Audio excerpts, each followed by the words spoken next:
Hi guys, welcome to session 4 but 3 of Red Markets. We are finishing off the job now for the weather, and it's been an interesting journey to the job site so far, I think. One wounded leg from burning a bus full of casualties and possibly a woman to death. A crazy woman, but yeah. No crazier than a black math cultist, it has to be said. But, well, actually, probably crazier than a black math cultist if you're looking after a bus full of zombies, frankly. Yeah. And an encounter with a bunch of bandits on the road, which ended in a very interesting way. And I'd like to start off with just pick up with your characters as you, as you're going away. And I'd like, Shanti, how do you feel? What does Shanti look like as you guys are moving on towards the strip mall? You can see it off on the distance coming up, I think what Shanti is doing that thing where she is kind of like just like sotto voce, like out loud, but not really loud enough that everybody else can hear. Like just going down the list of reasons why that dude had it coming and why she didn't do anything wrong and why, and like just one by one, all of the rationalizations that are keeping her from like just going back to, to get him, even though she knows it's way too late for that. So just kind of like basically like berating him, even though he's not there to hear her, right? She's like, all of the arguments that she would, like, if they had had time to talk, all of the arguments she would have made to him, she's now like kind of stupid. Why did you get mixed up in that in the first place? You should have known that, like that kind of thing. White knuckled around white knuckle grip on the handlebars as she is riding along. Yeah. And definitely like way more like head on a swivel, like jerking to look at any noise that she hears more than she usually is. So yeah, she's usually pretty calm about, kind of riding along. Yes. And Takedown, you guys are coming up through this sort of like small ghost town, and you can see the strip mall, but like off in the horizon, right, like along the dusty plains of this hot day in the Midwest, off on the horizon, you can see this cloud, it's just sort of visible off in the distance that's coming closer and closer, and that's a stampede. Hundreds of zombies, maybe even thousands of them coming this way. Is Takedown tempted to add to his tally after this successful day? I think he'll look at his shotgun, look at the amount of cartridge he's got, look at his axe, see how sharp it is, and say, yeah, I don't think that would work against a stampede. I think I'm going to need some heavy artillery. But let's pick some prime targets for the boy and for the girl. Oh. And you now have, because we did loot, Arbite looted a shotgun with 2 upgrades from the previous people, which is now, I think he said it was just going to hand straight over to Takedown, right? You can do the 2 picks on it, and I'll just hand it over to Takedown. Yeah. Thank you very much. I will also hand my single upgrade shotgun to Backslash, because Backslash took one that didn't have any upgrades at all. Okay, so now there's a spare shotgun and one. You've got one with an upgrade. Shotgun. I've got a double upgrade. Backslash, and I will thank my colleagues. Thank you very much, and pass it down the line. I'll carry the spare. And if anybody needs it, I'll hand it off. Otherwise, I'll sell it when we get back or whatever. Yeah. Thank you very much. And Backslash, how does Backslash feel to be out in the fields doing, and this isn't sort of researching a cure to the blight, but it's understanding the victims of the blight, right? How do you feel about this whole mission and everything so far? I don't know. I don't think that she feels in her element. I mean, she's obviously trained to fight, but she found out that having a melee weapon, like a hand-to-hand weapon, is maybe not the best preparation for being ambushed, and she's unsure if this really helps the cause. We're getting stuff, we are fighting the infected, but what she really wants is studying them and finding a cure. And Arbite, that was a hairy situation. And once more, you were right up next to a whole bunch of casualties steaming down. And yes, cool. Thank you, Jim. That was going to be my next question to you afterwards, but nice. So you found a whole bunch of modifications, basically, like a weapons kit from on that guy that you just, yeah. But Arbite, doesn't feel like Arbite's great in a violent situation, right? I'm fucking terrified, dude. like I'm still looking at my colleague's leg, and these people that we gunned down, and it is a close run thing. That could fucking be me, taking a bullet. And here's the thing is, I know exactly my value, and I'm like, oh, if I take a bullet, are they going to help me up? Are they going to waste? I'm really, really scared.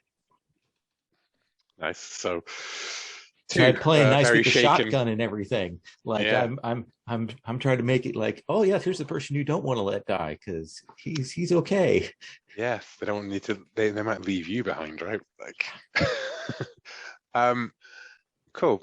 And the other thing is that yes, Lola was right last session. You are all very lucky people. Your will all refreshes per session. So if you're in the middle of a job, you get to keep your will.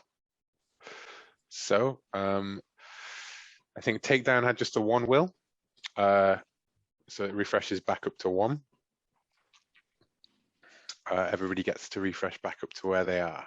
They would be originally. And if you had excess will, I'm afraid it drops back down to the normal level. It doesn't carry over. A bit like inspiration in 5e, I guess. I'm not sure how fate points work. But yeah, so the strip mall's out in front of you. There is a little picture of a strip mall in the character keeper. For our European friends, are you familiar with what a strip mall is? Yep. Cool. Because I'll admit, it took me several attempts to work out what the hell is a strip mall. So I'm curious about, I took some stun damage last time? Does that stay? Does that go away? It stays. Okay, got it. Yeah, as part of upkeep, there's a whole thing about the more damaged you are, the more bounty it costs you to get. Got it. Sure. Up to stretch, basically. Okay. Yeah. But well, I suppose as per usual, we've got our scout, right? With the flea, who the flea cracked last time as they fled this thing, perhaps only mentally as much as anything, right? But are you still scouting ahead for this? Yeah, I think so. I mean, that's my gig. So, and one thing I was toying with, and again, I'm just thinking these things out loud, is when you scout ahead, right? I feel like in the spirit of red markets, there should be some sort of cost to this extra excess sort of pedaling back and forth like a busy bee kind of thing, which I would just be happy to say burn 1 ration to buy the scouting chest. Yeah, sure. Yeah, that's totally reasonable. Just working out which screws I can tighten without screwing you over too much, I was well, I mean, I could make the case that I pay upkeep on that bicycle. True, yes, yeah. But I mean, to fit in with the rest of the physical equipment, you know. Okay. I could make the case, but not necessarily win the argument. Yes, So, yeah. Well, you didn't react. You that's didn't react totally fair. with like So, yeah, a yeah. crestfallen No, face. I So, didn't act yeah. all offended and stuff. So Yeah. no, that completely makes sense. Let me see. So we knock a ration off. Puts me to there. Yeah, no, that's totally reasonable. And I always forget where the link to our dice roller is. It's on the very last tab, safety roller glass. safety. There's it's the tab that says roller. All right. Okay. Boom, we got that. Here we go. I'm Shanti.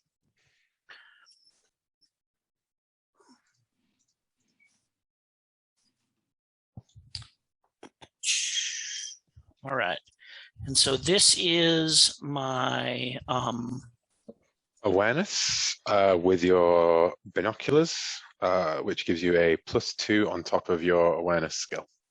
okay, so my awareness is 1, so I'm rolling a +3. I got a 10 over 7, which becomes a 13 over 7. Nice. So, you cycle up to the thing and you scan it with the binoculars, and you can see that in between these two strip malls, like in between the lines of shops, basically the row of shops, there is the strip mall itself appears to be derelict. There is I've done the really stupid thing of putting my notes for this thing in 2 different places, but sorry, there is a burned out, like a diner that's still mostly intact but has like fire damage, a martial arts dojo, a pawn shop, and a secondhand bookstore with Excuse me? yeah. Excuse me? Yes. Okay. Yeah. All right. Someone may know there's a will point coming in there. Yeah. That's how this is going to be. I see. But right. There is also 8 casualties, sort of like loosely dotted around the middle of this little thoroughfare here. And you can see that stampede coming in. The 8 casualties all appear to be static, but they're not in torpor. Like when they go into torpor, they just sort of lie down wherever they are. Yes, yep. And they wait for some sort of thing, right? But these are all upright, and you see they're sort of just like doing the thing of where they just sort of turn their heads at any noise kind of stuff. But they don't normally, casualties would wander off rather than just cluster in such a area. Yeah. Something, it's a flash of metal near one of their feet. Oh, are they like leashed or something somehow, or you would have to get, even with the binoculars and the checking, okay. you've got to get. All right, okay. And they're in between a couple of there's like one bank of stores, and they're kind of in between 2 banks of stores, or that's okay. Yeah, I mean, like loose geography, but imagine that it's like a street of, the strip mall is kind of like a street of stores kind of thing with either side, and then the stampede is coming off on the horizon, working its way through this sort of empty town that this is on the outskirts of. So I tell everybody that's what's going on. And it seems to me that our best bet is to see if we can't find a dumpster or like a fire escape, something like a means of getting on the roof, and get up on the roof, and on one side of the mall, go over to where the zombies are and be up above them, so that we have the high ground. Like if this stampede comes, we don't want to be down on the ground when it arrives. Would you like someone like to make a foresight check to sort of scope that out, and the plan and the like the viability of this with a stampede and the area, and like the best place to go up? Why don't we go with backslash, right? Yeah, I kind of tell our zombie experts, like, here's my thought is like are they just gonna like climb over each other's bodies? I don't know. Will we be safe up there? Unfortunately, I got what's my foresight? I think it's a 1. It is a 1. So this is a 3 under 4, which is a failure. It is a failure. You could spend a will to flip it. Probably a good choice. Let's do it. So My one will. that makes it into a 4/3, which is, a success. And you can see that, there's you could push a dumpster up to the back of one of the buildings and get up there easily enough onto the top of the dojo. But the thing is that stampedes move in the hundreds, and this building has taken some damage from the fire in the connected buildings. It'd be better than being on the ground. It's not necessarily like 100% safe, like the sheer mass of dumb moving muling things through there. And plus, if you're up there and they see you, then you just become, people starve to death like this, and there are too many of these things for you.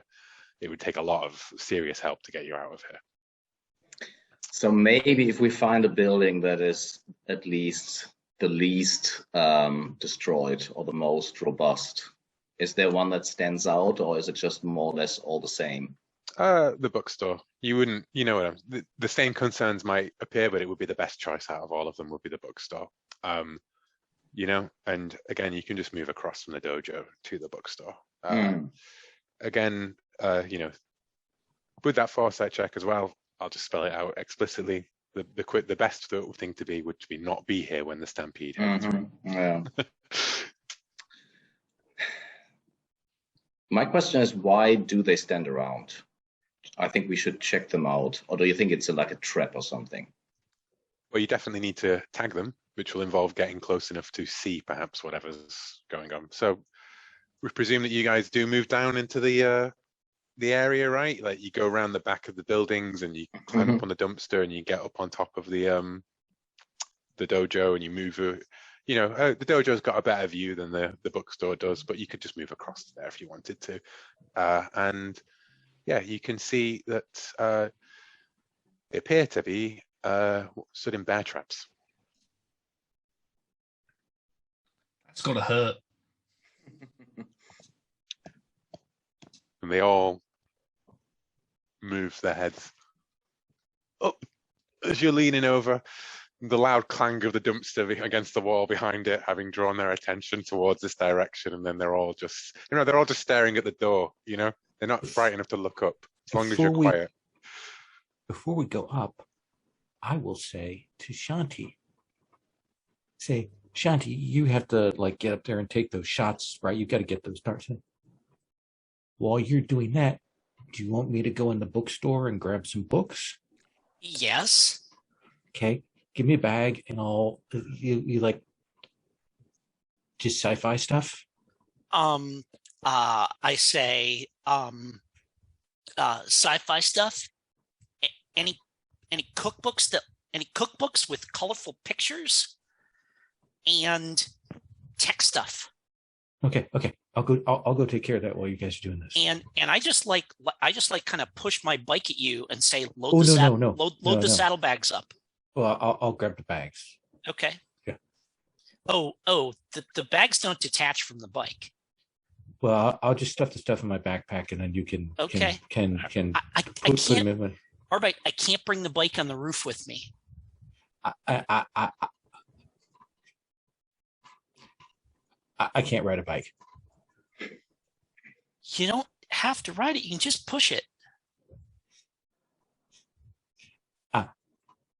If I get chased, I'm going to leave the bike. I'm telling you that right now. Okay. All right.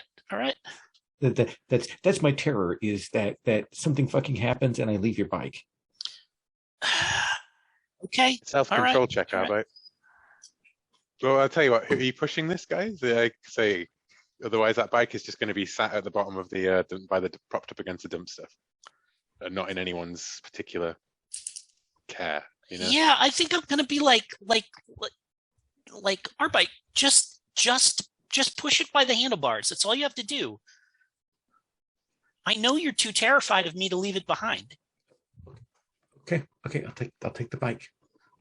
Well, given that role playing there, I think I'm gonna have to reward you with a self-control check, though. The stress to see how with the self-control. Yeah, to see how worried like when someone hands you their phone, and it's brand new, and you're like, oh, it's better not drop this. 12 over 9. It's fine. You're fine. You can do this. You'll be fine. Yeah. It's Okay. fine. Okay. Yeah. You three, as you get on the roof, and Arbite drops down, and he's, the door to the back of the bookstore is like has been like boarded up basically. It would take a check, but it looks like you lean over from the front, you can see that the front door is open, and those casualties aren't going anywhere right at the moment. And it occurs to you that those casualties aren't going anywhere. Catch and release. The release part might not work if they're on the bear traps. Still, when the stampede comes through, it might well just leave these 10 zombies behind in their bear traps still, you're gonna have to release them as well as tag them. But cool. So since Shanti will be taking the shots, let's go. Shanti, I imagine you're going to be firing some of these in. Yeah. Others of you can make melee checks to stab them into, to like basically like, jam them into them. But I'm going to assume that Shanti's going to be staying on the rooftop to fire down. Takedown, what would you be doing here? Well, we've got to release them. How good are my carpet gauntlets and greaves at protecting me against these things? Very good, as long as they hit your arms or legs. Which, statistically, they are most likely to hit your arms and legs due to the way that the dice work. As you know, with that... exactly. So, there's a martial arts dojo. Can't you, like, wrap them up in the floor mats or something? And then pull their legs out? But also, they are slow, remember? So you could... I'll give you suggestions on how you could free them, right? If that's not stepping all over your agency. Well, we could pull them over, sort of. I mean, are these bear traps sort of, what, they nailed to the ground, or? They seem to be chained. If we grab the other end of the chain and give it a good yank, they'll probably come over unless bits of them fall off. That would be a bit annoying. When they're lying prone, then it will probably be a lot easier to... What do you think, Backslash? I mean, I like the idea of checking out the dojo in any case. Maybe they have a nice sword for me, or, some kind of protective gear. But I also like the idea to just yank them over so that they fall, then release the bear trap, because they will be slower still before they can get up. Yeah, so knock them over, and then, but the releasing of the bear traps is, each of them individually needs to be. There's not like a switch for it. So like, you knock them over. The plan is at the moment is Shanti's going to shoot down, you're going to knock them over, and then you're going to run over and try and pry them apart, right? Question. When you say chains, like, are all these bear traps chained together? They're not all chained together, but they are. A couple of them are chained together. Some of them are chained to like a fire hydrant or whatever, right? Like. So conceivably cutting we wouldn't have to cut like 8 chains or 10 chains. We could cut a few chains, and these things can move, even with the bear traps on, right? Not very far, because they're all sort of taut. Like the chains are. But I'm saying if the chains were broken. Oh. Releasing the bear traps or breaking the chains, two different routes to the same problem. Yeah, because they could just lumber along with the chains around their ankles. They'd be limpy, but yeah. Just my thought. So you could shoot through them with your brand spanking new shotguns. You do a very careful called shot and boom, but it sounds as though, well. Let's ask first, Backslash, do you want to check out the dojo and leave this Takedown and Shanti? Yeah, I don't have, what's it called? Scavenging. I don't know if without the skill I can, find something that is super obvious, maybe. If you have like awareness, I'd let you find something, not like a haul's worth of, because scavenging, for materials to sell on, I would say would require the scavenging thing, right, to see what's valuable and stuff. But I'd give you the awareness check to find, like, I don't know, like an upgrade for your sword or something, like yeah, that. something like that. Even like a pole to keep them at bay while maybe Takedown is, letting them loose or something. Yeah, you could definitely find that. Yeah. So I do make a awareness roll. Well, you go into the dojo. Oh yeah, right? I go into the dojo. So you let's lead off with your awareness roll as you go. Camera follows you as you go. Like, you got this, guys, and like you're off in the. Now you guys can just about to hear, like, off in the wind, like just stomping feet and gnashing, kind of like from way off. This is a success. Nice. So let's see. What would that be? I mean, you could find a simple pole, which I'll allow you to use as a thing to do resistance checks with, like from a distance, rather than to help out somebody else. Nice. Yeah. Would you prefer that to a upgrade for your sword, or? I think. Just have a quick look at my sword.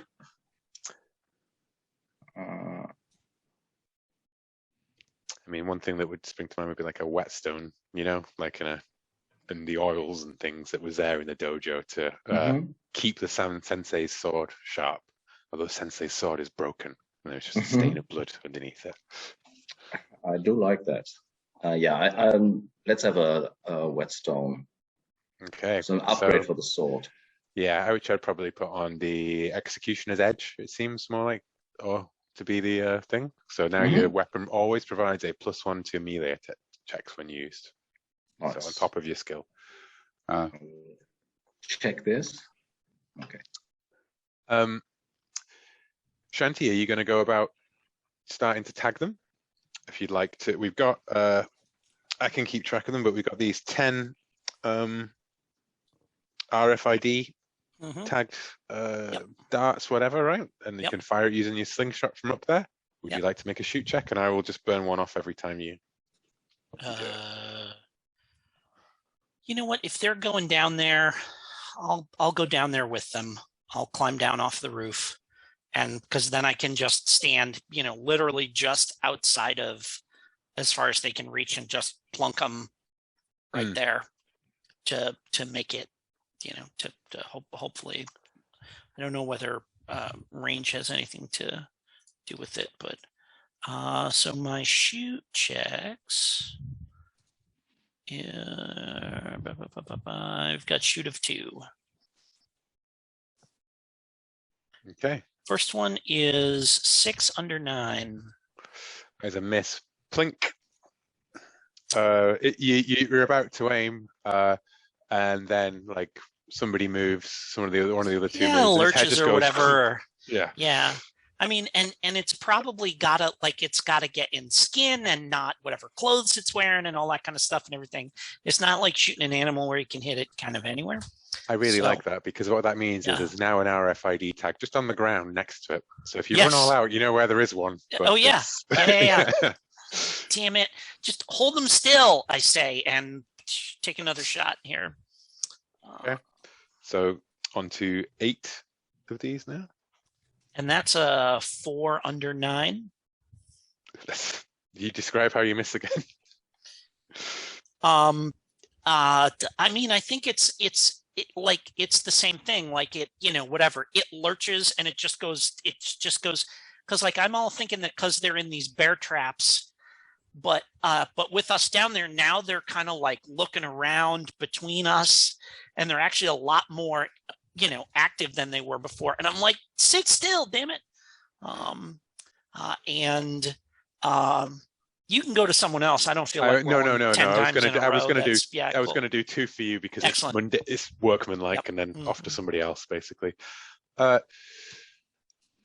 Takedown, would you like to try and work out like the best way to, or would you like to try and like show Shanti how it's done with an RFID and just stab it into one?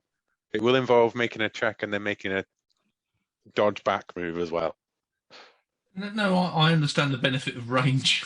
It has a huge benefit. So, and especially from a weapon that's not going to consume ammo. No, I'm getting ready for the knock over, remove bear trap. That's my part of this. Cool. Okay. You've yeah. So Arbite, you've wheeled it round, right? Everyone else, and you push the double doors open. You wheel the bike inside, and it's like every secondhand bookshop. It is just wall to wall filled with books piled everywhere, right? It smells like damp at this point. It does, yeah. I'm not going to imagine that you wheel the bike like in. You probably prop it by the door, right, with the bags By open. the door. Mm-hmm. Then what I am doing is I am just, like he said, cookbooks and things and tech books. Volume wise, paperbacks are what I'm going for because cookbooks are too heavy. Nice. I'm just going for paperbacks. I also don't want to go too far into the store, so get bestsellers. Look for where the fantasy and science fiction section is, or anything that's close. But I'm not going too far in. If it's a used bookstore, you're like at the new arrivals section up front. Yeah. Rather than going into the stacks. Yeah. All of that kind of stuff. Okay. Would you like to make me a scavenging check? I would love to make you a scavenging check, and I would love to succeed at this scavenging check. Let us see what happens.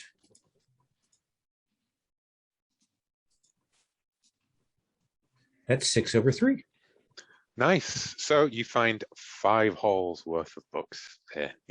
These shelves is filled with stuff, and you're, despite what you said outside, you're pretty much taking anything that you can carry, right? So there's 5 hall worth of stuff. Oh yeah, just anything like that, and then and if they're still doing that, like while I'm getting these loaded up, if I'm done, then I'll start like pulling out stuff that looks garbagey and swapping in better looking books or whatever, or just kind of seeing if there's anything else interesting. For now, I'd say that you're continuing not too far, because those stacks go back, and I've been in those bookstores that are like a deep dark black mold pit towards the back, and I'm not going back there. Oh, there's like a labyrinth in there, just made up of different Fuck books and that. stuff. Yeah. So that's what Arbite is busily filling his all the bags outside. Let's cut to Shanti for more of a more shooty to see if you can actually do the job that you got paid to come. You're going to get paid to come in for. All right, let me give it another shot here. I think these are the only times that Shanti's missed really with the. Oh no, you missed once in that last fight, didn't you? Yep. Yeah, that's 10/5. So I tagged one of them. So you tag one of them. Cool. That's 1 down. 2 more to go. Right. This is taking a little bit longer though than you guys might have hoped, right? That getting a bit louder now. And you know what? Let's make another one, Shanti. We'll always go with 2, just because this is the actual job. Sure. Yep. Right? That's 4/5. I'm going to go ahead and spend one of my fortune to actually, or will rather, to just make this happen, to flip them. Nice. Well then, good, because then I don't have to ask you to make a self-control check. Is there any kind of like way to help each other out with this? Like if one of them held it still for me to, or if one of them was to do a resistance, I would. There's not really like a mechanism in this, but you know what I would allow. I'm fine with that. Yeah. Yeah. Because honestly, the missing is more narrative. I mean, the way we could help is to just stab these trackers in. Yes, which is /. Now that you're out from the dojo with your shink. Yeah, it looks exactly like this, like with a beaming smile and the shinking sound, nodding towards Takedown, probably the only one who would appreciate, a sharper weapon. Nice. I'll tell you one thing that just occurred to me that you could do in particular with your nice sharp new sword If you chop off the arms of that zombie, then it'll be one of you could just go up and stab it with the thing with no check necessary, basically. But like trying out the sword yeah. to see how sharp it is. Look at this takedown. So make a melee check, burn a ration. You can burn rations to boost your check as well. Let me have a look at my stuff. Yeah, I burn a ration. You adding anything to the roll? Yes, I wasn't clear. I burn a ration and I burn one to add +1 to the roll. Yeah. Yes. Let's make a roll.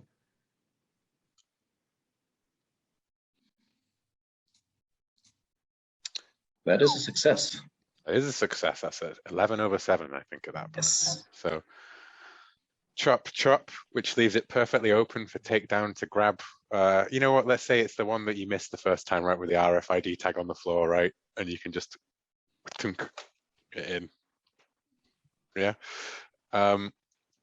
Back in the store, Arbeit, you are pulling these books in the bags, you know, and you drop one and it skids across the floor. As you bend down to pick it up, suddenly you feel the cold barrel of a gun pressed against your forehead. And you look up and you see a man who is now in the character keeper, a ragged-looking survivor with a silenced pistol. Oh no, an unsilenced pistol. I shouldn't have put the word silence there because it tripped me up. But yeah, an unsilenced pistol pointed at your head, and he puts one finger in front of his lips. That's very effective because you are. He's like, I I'm say impressed. very quietly, there is a stampede coming. You need to come with us. And he cocks his head, and you see I a have woman. some diplomatic skills. You do, but I think there's going to be a small complication to that, as you've got Okay. a shotgun slung over your shoulder, right? Like propped up against the thing, and a woman Like steps if out around the corner with a spear with a knife on the end of it, and she's got a very heavily bandaged leg, and she scowls and she points and she goes, "Rick, he's one of them. He's one of those sons of bitches who shot at me."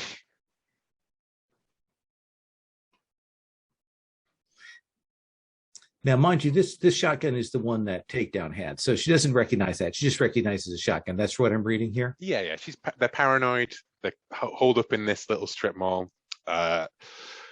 These casualties are their kind of guard dogs, essentially. You know, they have them propped around outside to deter people from coming in. And you know, when you looted the raiders, you took the thing that they recognize, which is some guys with shotguns attacked us. Then I will say, and I go into slow, calm mode. I say, we took it off the 2 guys and a girl who were in that town. They attacked us and we had to dispatch them. Roll me a persuade check. Absolutely.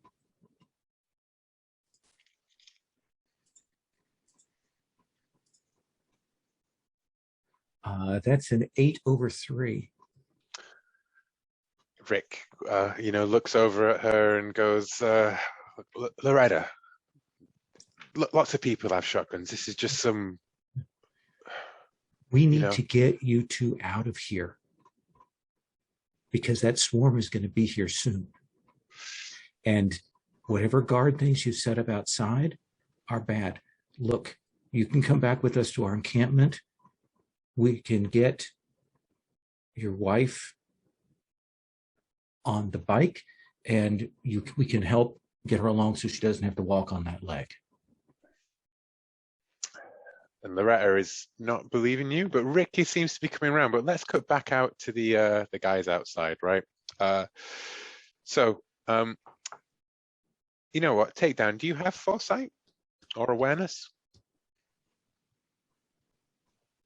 Yeah, I'm pretty sure I do. I think I'm quite good at that. Well, no, let's not boast it. You've got 2 in awareness. You're pretty Foresight, good at that. no, but awareness, yeah. I've got no Yeah. foresight, but if something's in the area, I should be able to see it. Yeah. It's changed the level of detail I can give you, basically. Okay, Roland, here we go at +2. Good job. It's a +2. Yeah, that's 3 over 2. Success. Nice. The horizon appears to be getting much closer. Yeah, I think we need a motor. Yeah. And with that awareness, it's been a while since you saw Arbite. Yeah, I knew splitting up was a bad idea. Knew it was a bad idea, especially if Arbite's gone. Yeah.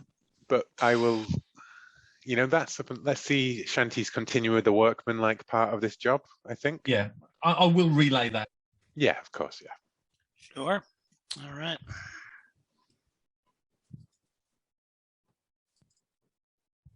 That's a 7 over 6. Nice. That is another one. So currently you are at 4. This is the first of your additional bounties. Yep. And you have got 4 out of the 8 here, but there are 2 missing. And my 2 second spent shots, basically. Yep. My second shot is a 10 over 8. Nice. So now you are on 5 out of 8, and you're all tagged up. It seems. You've got the thing, but they are getting closer and closer now, right? Like you can almost see like the cloud of the dust cloud and the carrier and things. I plunk that last one and I say, guys, this family, we don't want to be here for this family reunion. Let's go. We haven't seen Arbite in a while. Maybe, I mean, Shanti, getting these things out of these bear traps, is that really your thing? I'm going to go get him. Don't worry about it. Okay, you go get Arbite. Leave this to me and backslash. All right. You know. And I hustle around to the door where Arbite went in. Nice. So you go inside Arbite. Loretta is, still freaking out about this all. She's like, we should just stay here, Rick, okay? A stampede? He's made. Yeah, right. Okay, we would have heard something. We would know. Okay, there was nothing there a few hours ago. It's yeah, right, a stampede. And Rick's just like, now listen, son. Mm-hmm. You better not be lying here. We're real on edge here. You understand? We ain't got nothing much. I grit my teeth because he called me son. Go on.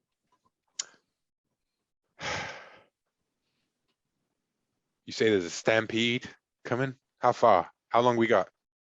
We're finishing up now because they're going to be here soon. Cool. And looks like so maybe we should check it. Door swings open. Shanti walks in. Yeah, well, and like as the door swings open, I'm saying, Arbite, stop looking at the pictures. We gotta go. They're coming. Gun swings around. Whoa. And I go do. Rick, was it? Yeah, it was Rick boy. We've got to go. It's you and Loretta's choice in how you want to do this, but we've got to get going because otherwise we're going to get swamped by this thing. It's entirely your call. You want me to leave the shotgun with you? I'll be glad to, but it's not going to help you. I'm going to tell you that right now. And I'm going to say, everybody just be quiet for just a half a minute, would you? And I stand there and I hold the door open and I literally cut my hand to my ears, encouraging them to listen carefully.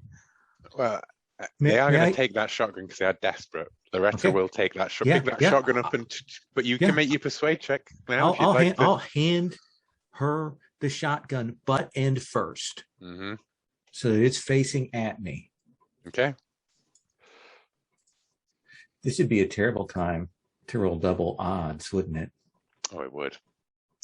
See, now that's what you should have said. That's what I would have said. There's that willpower getting spent. I don't say it because of the RPPR podcast. Every time he says "don't crit fail," someone gets infected.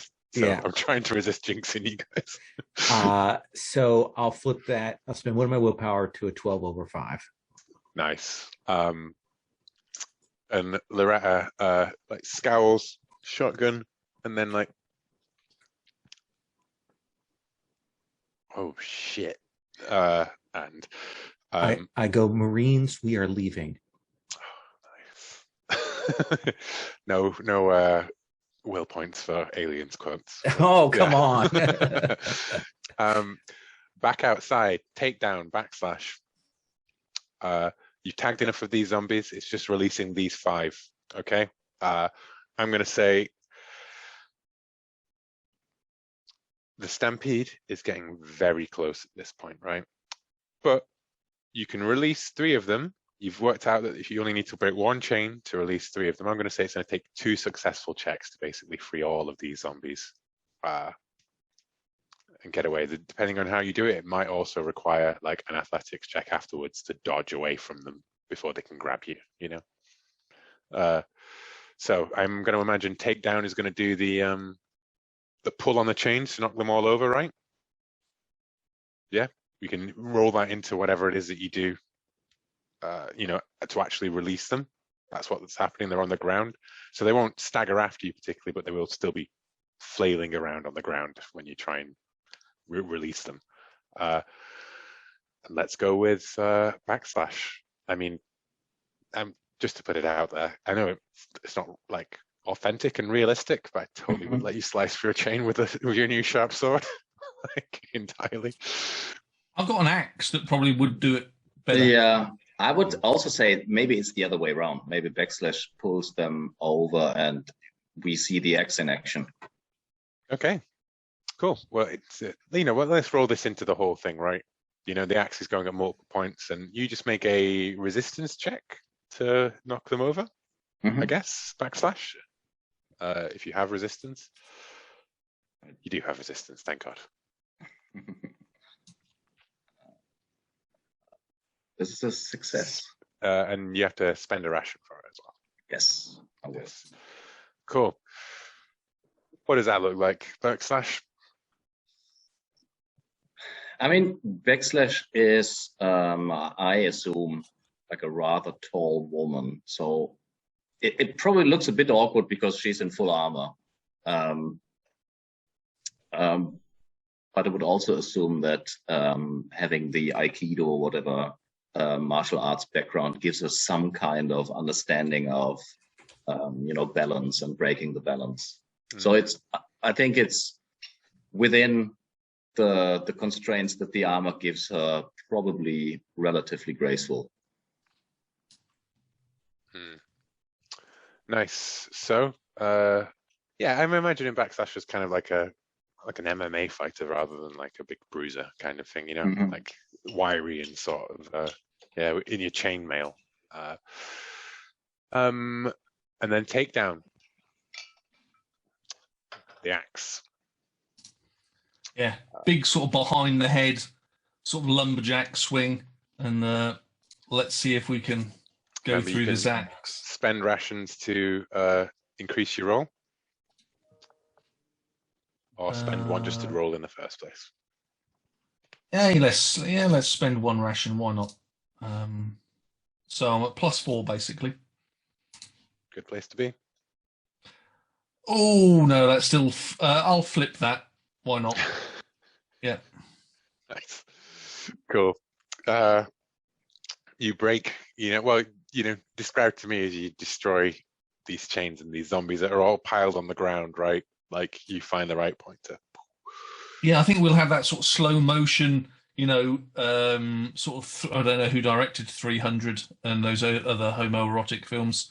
Yeah, you know, as the axe, it will go into right slow motion, and you see the sort of chink in the chain, sort of as it breaks and then flies apart, and then it speeds back up to normal speed.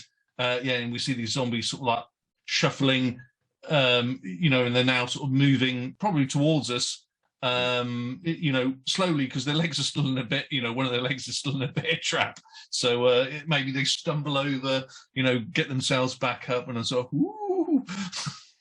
Nice.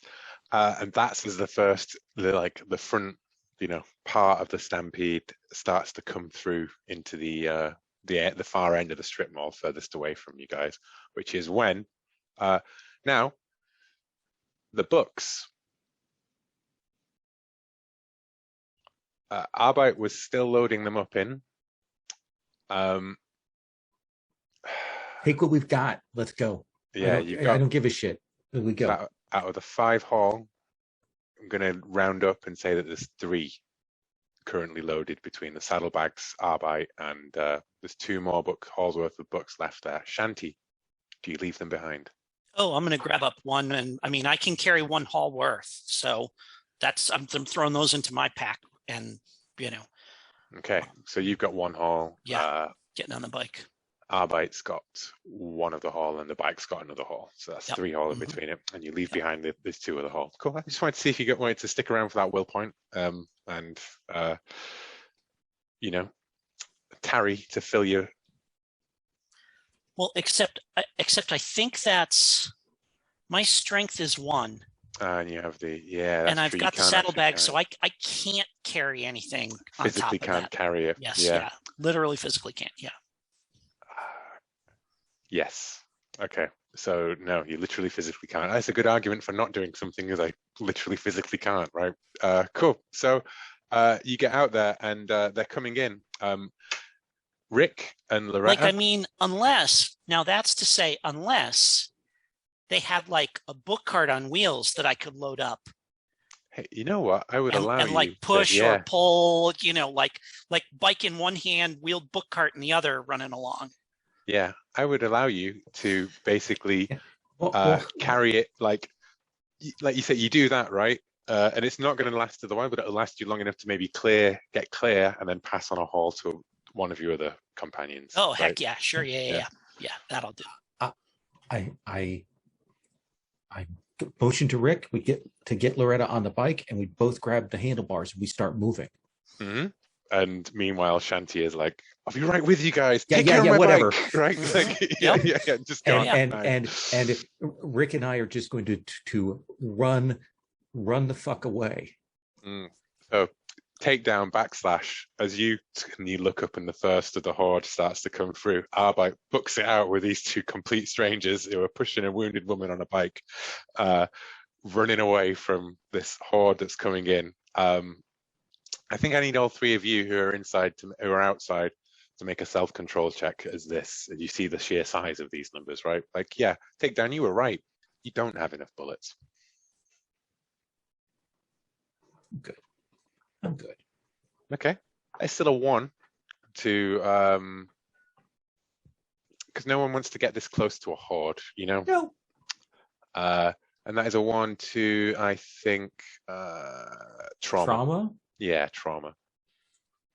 I like that because it puts all of my stress tracks even. Which means you get the maximum amount of your upkeep phase. Waste not, want not. Ooh. Takedown. That is a fail, I see. I think 6 over 3. Yeah. I don't think I've got anything that pushes it over 3. No, I think at most you would get to a. I'd only get to even. So is that? Yeah. What's that to stress or trauma? That's to trauma, and that is 2 to trauma. It was a 2 or a 1 if you succeeded. Yeah, no hassle. And / what did you get? Succeeded as well. Okay, that's just a 1. And that goes to trauma, I guess. Trauma, yes. Okay. And you guys can, you know, there are just the zombies coming, right? They're still moving relatively slow, but you guys can make it. But Shanti's going to have to book it to get the hell out of there, right? So am I rolling for stress there first? Am I making a self-control check or? You are as you push the Got it. things out, and you can see those guys there. And I only did this separately because yours is going to be a higher self-control check. It's going Sure. to be a 3-1 instead, right? Got it. Okay. 9/2. This Okay, is so books. these are books. They work. So that's just a 1. But because you're far back as well, you are also going to have to make an athletics check to get This is away what I'm from good this at. thing with the stuff. Yeah. Hauling ass is what I put my points into. So so no, I think what I've got is like, I like the idea that I've got like two of their like branded store tote bags, that I just threw books into over each shoulder. And I'm like, like running along like that. So let's see how this goes here. Remember, you can spend on the rations if you want to add to the dice roll.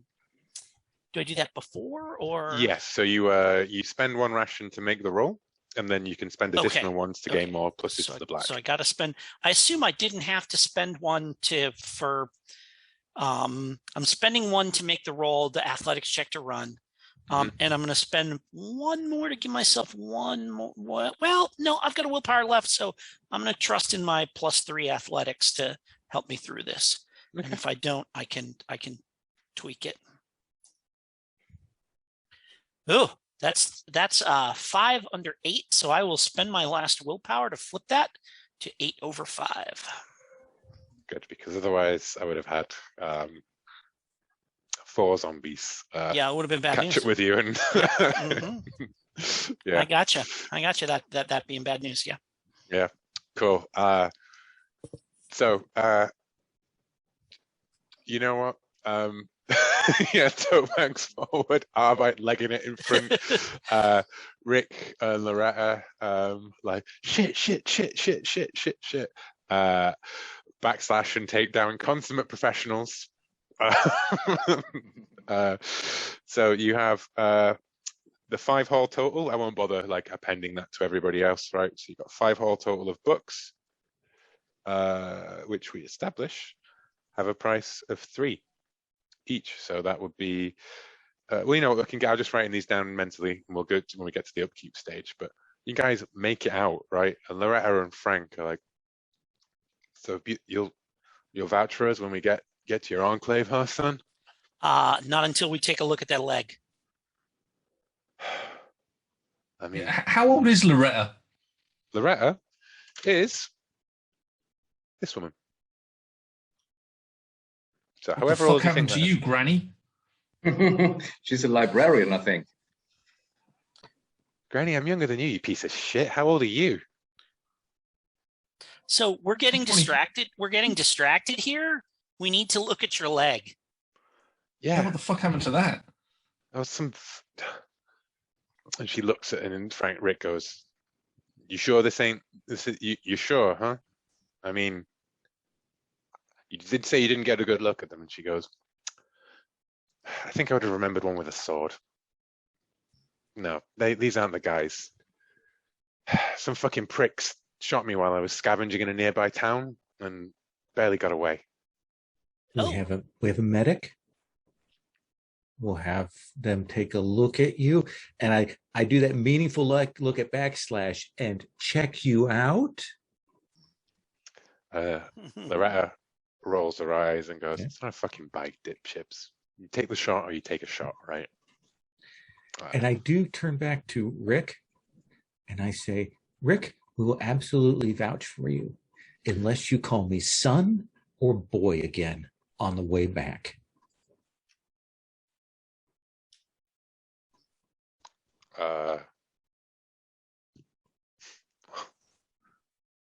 Okay.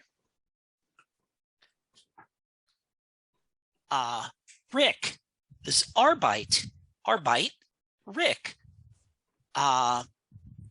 There. Everybody's good now, right? Yeah. ARBITE. Goddamn takers. Are you going to treat their leg, backslash? Definitely. And I, while I look at the leg, I say to Loretta, chances are that we took these bastards out. the bastard that shot at you?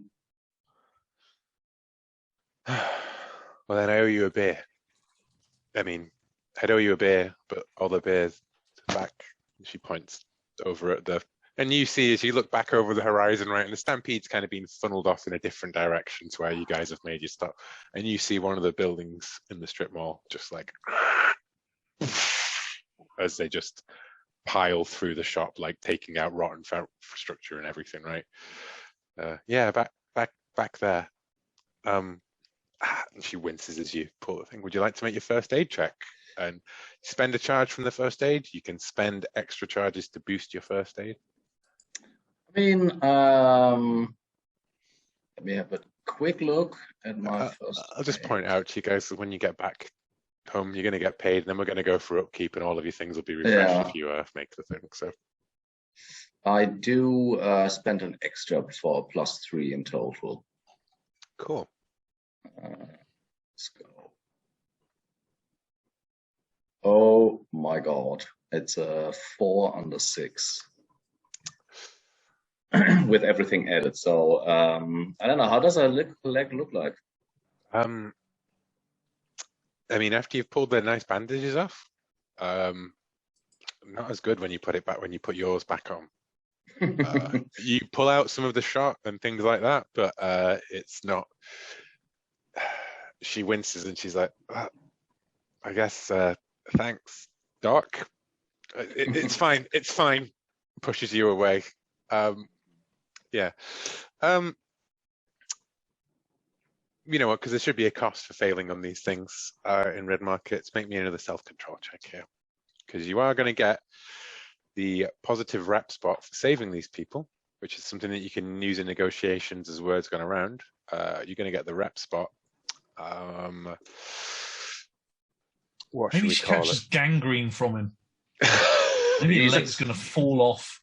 You know, in the future. Well, that's definitely what that's definitely what Backslash is worried about. She is definitely worried that she's left a patient. Yeah, but apparently she's not too bothered about it because I made the roll. So it's 1 stress. It is 1 anxiety, because I think this is more about like you're losing your touch in terms of thingy. So it is and yeah, stress. Sorry, stress. I got the names confused. You were right.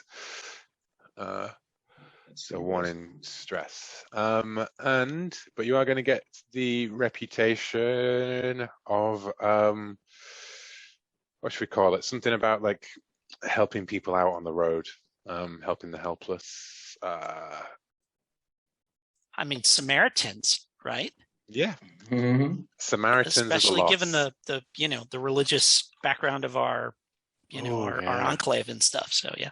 Yeah, that's perfect. Yeah, it was like as in lo, and to the parable of the Good Samaritan, did 2 raiders pass by without helping our wounded Loretta, and then there came Backslash of the Crusade. So thingy. And caused her to get gangrene. I think that part of the story is not told anymore. Yes, yeah, a little bit. I did really want to give you the rep spot, so when you failed, I was like, but I think the self-control burn is enough, because rep spots come and go. If you trade on your reputation, you soon it burns out basically.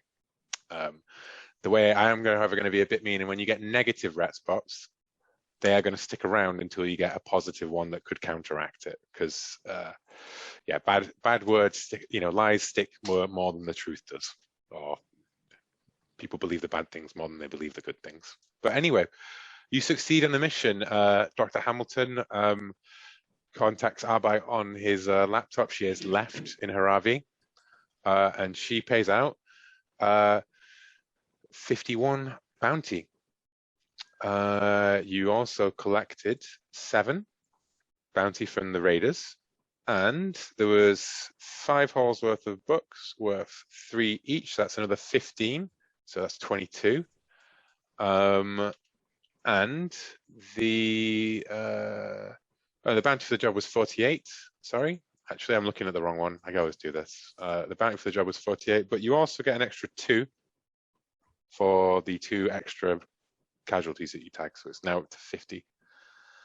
I'm going to take it as read that Arbite can use his networking to just flog on those books. The Hustler does shortcut like one of the substantial areas of friction in the game. He's your wheeler and dealer after all. So you have made 68 currently total. Now the question is, Wait, 22 plus 50, right? yes, sorry, yeah. Sorry, 72 is. 72, yeah. 72, my bad. 72. See, that's capitalism. Yes. So that's 72. The question is, out of any of the gear that you've got extra, you gave away the shotgun, which was another reason to get the rep spot, right? Does anyone have anything extra that they would like to sell before and add it to the group, or do they want to take? No one has got it. That's fine. Well, I've got that pistol. Yeah. No. What the I think because you took 3 bounties worth of upgrade. Yep. Oh, so you mean you want to get rid of the Oh upgraded yeah, pistol? yeah. Okay. I don't have a use for that pistol. In fact, I would like to trade it for drugs. Nice. Because mechanically upgraded, there isn't a thing for upgraded things like adding to the cost when you sell fine. it. Sure, yeah. What I would suggest is, Arbite, he carries a pistol and it doesn't have all the upgrades on. Oh yeah, so yeah. I mean, and the upgrades don't cost anything, right? I'll just say you can. Yeah, whatever. So I'll say, I'll walk up to Arbite and I'll grin, and I'll pull my pistol. I'll pull the pistol out and I'll sigh and I'll say to him, "You always were an asshole, Arbite," and then grin, making my own Aliens reference as I pull my pistol out, and say, "Why don't you take this? Give me that piece of crap, and I'll get some weed for it." Okay. And Nice. I hand him that. So that is a pistol with, I think with the 3 regular pistol upgrades, it's got balanced, extended magazine, and silenced. Those are the ones I wanted. Nice. So the only thing it doesn't have is it's not been upgraded to be fully automatic. That's okay. But it is much better than the pistol that you were carrying around before. And Shanti, you can, if you want to forego actual bounty in favor of some weed, then totally. If you want to just add a note to wherever you would like to record that you have, you have weed. And I'm going to say that, training over a pistol will give you some of the good primo shit from. Yes. Yes. I mean, do you even deal directly with our resident Bishop, isn't he? Bishop? Yeah, Brother Bishop. Oh yeah. I mean, if I can, then sure. Oh yeah. And he's like, well now, Shanti, you coming to get a bit of the smoke on? I just want some weed. I don't want to turn this into a whole party or anything. Can we just do a deal? We can always do a deal. Always do a deal out here. It's all good, friend. So he picks it up and he points down. Yeah, some of my boys could do one of these. Well, and he pulls out a half stubbed out joint from behind his ear, sparks it up, and he's like, let me go get Keith. Throws the pistol over to him. And I hold up and I'm like, if you think I'm going to suck on something that your grotty teeth were around, you are out of your mind. Hey, like I'm a latent guy. No, but when's the last time you brushed? My strain, I got one called Colgate, because it'll stay, Okay. It'll blow your teeth white just like it blows your brains out. Honest, you should try. But yeah. You come back, you get And a I'm nice like, I just want the mellow yellow. Nice. He comes out with a bag of the weed and he's like, this is the real and then you say the yellow and he goes like, go back and get the scrub, Keith. Get that one that you're growing, Keith. And Keith's like, no, but you said it was good. And he's like, it's shit, Keith. Just give it there. Give it for the norms. This shouldn't kill you. Make sure none of those rugrats get their hands on it, though. And I roll my eyes and I'm like, and I roll my eyes and I say, I will parent the rugrats in manner of my choosing. Thank you. All right. Yeah, cool. Okay, so that just leaves us with 72 bounty then to split between you guys. That's 18 each. That's pretty good.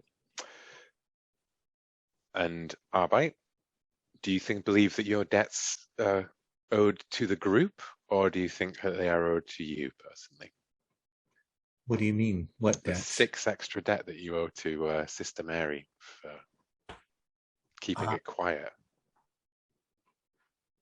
I will take the extra 4 that I've got above, and I will talk to the group. And I will say, so Sister Mary put the pinch on me when I got that blood test kit and demanded an extra 10 bounty from me to keep quiet about kind of that we needed it. I have paid out 8 of that 10 out of my pocket. But at that point, I've got like nothing else. So Why do you talk to her about this? because you needed that kit. Yeah, but That she was the doesn't only way need to get it. know what for. But I didn't tell her what for. She put 2 and 2 together and leaned hard. She said, And she was never like this before those nuns got their claws into her, man. She was a generous woman. For all your diplomatic skills, I will tell you a trick. It's called lying.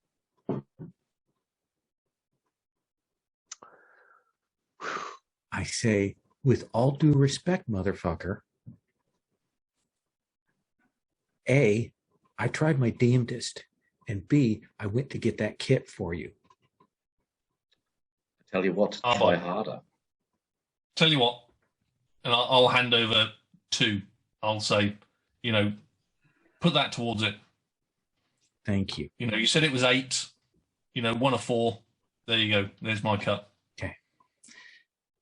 So I will take that 2 and the other 4 that I have left over after spending everything from the 18, and I'll go and pay her off the other total 6. So you flat broke now, even after that big haul of bounty? Yeah, no, I'm back at 0. Back at 0. Wow. Yeah, Cool. after upkeep and taking care of my dependents, I will be once again have no money and nothing to go towards getting it the fuck out of here. They did roll very high on that. You did. Yeah. You did. It felt very cruel whenever a 10 comes up on those rolls. It's like, yeah, cool. So everyone made 18 out of that job with the things. But you did get some nice new gear out of all of it. And Dr. Hamilton is very pleased with the results, and she says, "Oh, you got 5? That's incredible. More than I thought would happen. I may have more work for you down the line. I just need to study some results. But what you said about the possibilities here in the research, I've been thinking it, and I think you could be right, and I could do with some trusted field assistance. You didn't just go kill crazy and kill all the casualties. And I hear you even helped some." You see a struggle for the word for a moment. People? Refugees. Oh, yeah, them, yeah. And I do stress about how like we knew what you wanted, so even though it was extra dangerous, we got those chains off of them. When you start talking about the practicalities of what you did on the ground, her eyes just glaze over. She's just already looking at the data on one. You can see that her eyes are no longer looking at the Ubik camera, but are already like, you can just see her looking at another screen, lights going across. Cool, but yeah, so you now have her as what's called a job line. When she has a job to offer, it will just come to you. You won't have to look for it. You would have to do other stuff for competition and blah, blah, blah, but you get first dibs on it, basically. Would she be a potential buyer for an immune? No, she's she's really more of an animal. She finds the whole animal scientist, she's not looking to cure the blight. She's looking to understand migratory movements and things like that, But because yeah, this should be our next step, I guess. Well, yes. So what I was suggesting is now that we've done upkeep and we've all got our stuff right, if you guys, now that you've paid off, if you can meet all your money, if you want to erase a vertical column equal to your number of dependents, and then we'll take a 5-minute break. You can refresh all of your gear, all of your rations, all of the charges, all that kind of thing, all resets to 0 on stuff that you've paid upkeep for. And remember, the erasing detachment, stress is humanity damage is a vertical column, starting from the furthest right, going left. So just give us a little bit of help with that, Will, because I'm slightly confused on that. Yeah, no worries. So in your case, right, you'll erase 1 trauma. The furthest, because that's the furthest right filled in box that you got is 2 trauma. Oh, so but if you look at detachment, that that's stays into the next. Yeah. Oh yeah, but it's oh also no, but you into got it there. Yes. So sorry, I missed that one entirely. Yeah, you do actually. I think I'm going to go through and recolor these at some point so that they're slightly less. Because I'll be honest, it looks great when it's printed out in these colors. It does not look great. It's very hard to legible kind of style, So how many of them come off? 1. Any excess bounty you can use to spend on more. When it's printed out, it explicitly looks like it's a ledger, like it's a counting paper, which is what they're going for. And it does look cool, but it is the X's are awfully tiny in this and a little tough to see. So yeah. I would also like to buy my first retirement milestone. Oh, nice. You've already saved up you've already saved up 20 bounty. What? 25, but yeah, 25, that will nice. still give me 5 excess. Yeah, clever boy. Because I've got fuck all kit. Yeah. Lean and mean. Nice. Takedown is That's the way to go. Nice. But we can do that after the break if you want. Yeah, let's do that after the break because I want to go through your retirement plan to go because I'm really enjoying that thing. Yep. So yeah, cool. Okay, let's take a 5-minute break, guys. Is that cool? So everyone good to get back into cursing Takedown? Yes, I'm ready for that. So if we look at Takedown's sheet, and I will just drop a link to it in the thing, just so we can all see what we're talking about here. Takedown has sketched out some of his retirement costs, effectively. He's got 1 missing, step 2, essentially, but it seems like Takedown's plan is to get Sister Mary out, right? Does that include Takedown as well? Yeah, includes me. Yeah. Well, we'll see how that goes, how your relationship with Sister Mary develops over the course of the game, right? But yeah, cool. So the milestones are not necessarily in order. It's these are the 4 things we need to do, and whatever it fictionally makes sense. That's how we do it. The default one kind of provides an order. I think they are supposed to be in like an order. I don't really care. However you want to do it. It's just you got to cross 4 off. Frankly, it feels arbitrary to say it has to be one to the other. So which one is it that you're crossing off? The get some quick transport? I sort of have put them in chronological order. Okay, it's just because your bottom one is has a strike. Oh no, well I was going 1 to 4, so I'm going to do 1 first. Yeah, it's just because what's the score? Why is 4 sort of through? All great? It's all struck through. I don't know. I don't seem to be able to change it. And then it says total need for retirement is 60, not 80. Oh, I know why. The 4 isn't there because 4 is for if you take the tough spot lost, which means that you are recorded officially as dead in the US government's records, and therefore. Oh, excellent. So I'll move 3 to 2. 4 will become 3. Now it's a bit screwed up. You tried it however you like. I am not Rich Rogers, and I will not care about slightly out of line spreadsheet things. I don't have the skill, the talent, or the beauty to be Rich Rogers. So there we go. Yes. So yeah, I would like to buy a map that shows the safest route to the border. Nice smuggler's map almost of like how to get to the border. Yeah, some sort of underground railroad sort of type affair. Yeah, well, you know who knows? Marty the Mouth. Marty the Mouth Yeah. knows a lot of things. And he will hook you up with, he's a bit of a wannabe fixer / weasel. You lean more heavily on the weasel side of things. I've got a big bag of coins, Marty.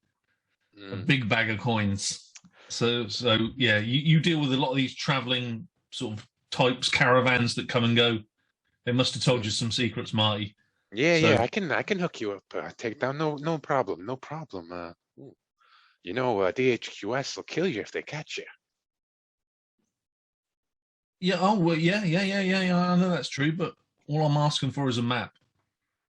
I can get you a map, Takedown, no problem. You're my guy. Excellent.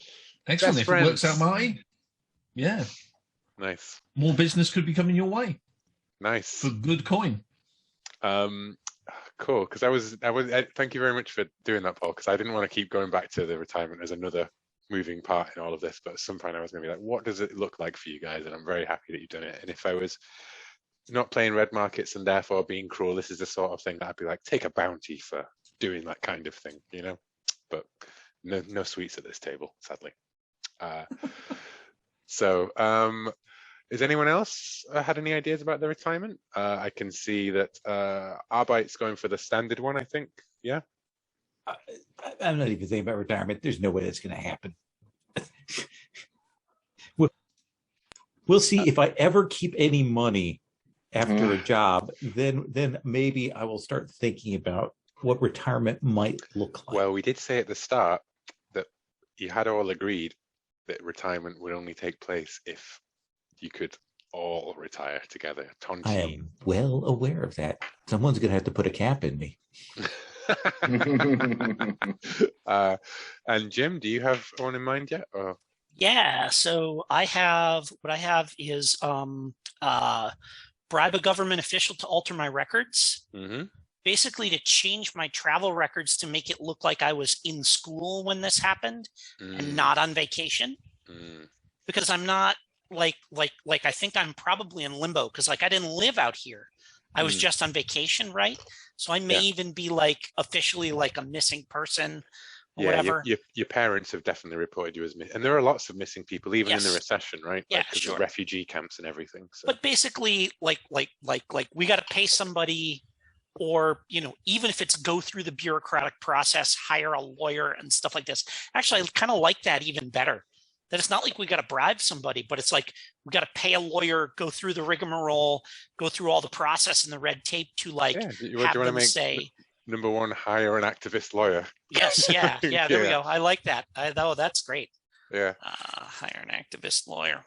Who, by the way, has to be a character from Brindlewood Bay, right?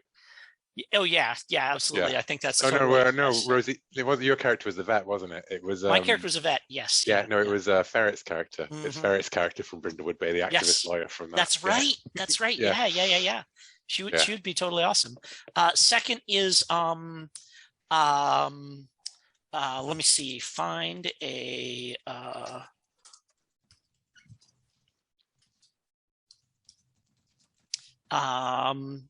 The second thing I have is find a wilderness passage across the border. So like a way for me to get across. Yeah. Where you guys are, the border's pretty much the Mississippi River, But there are fords and sections and all of this. And I like the idea that, you probably involve you like getting a boat of some kind. And totally. Totally. Total Huck Finn kind of thing. Yes, yeah, for sure. Yeah. And the final thing is pay someone to take care of the rugrats. Okay. I can't bring them with me, but I want to set them up. Like my conscience, like I can't, I get it. I can't bring them with me, but my conscience will not allow me to just abandon them. So when it comes to the time for this, it's going to be like, why are you leaving? I'm buying off my guilt. You'll be okay. You'll be okay. Look at this. I'll be right back. Exactly. Nice. I love kids, it. I'm just going out for cigarettes. I'll be right back. I love it. Nice. and backslash. Finally, do you have one in mind, or we can put a pin in it for now? I mean, my upkeep at the moment is 17. I'm not sure how I can ever make it out of here. Carry less stuff. I mean, you just earned one. Yeah, I just earned one, exactly. I just got two. So You got two? I think I'm selling the shotgun.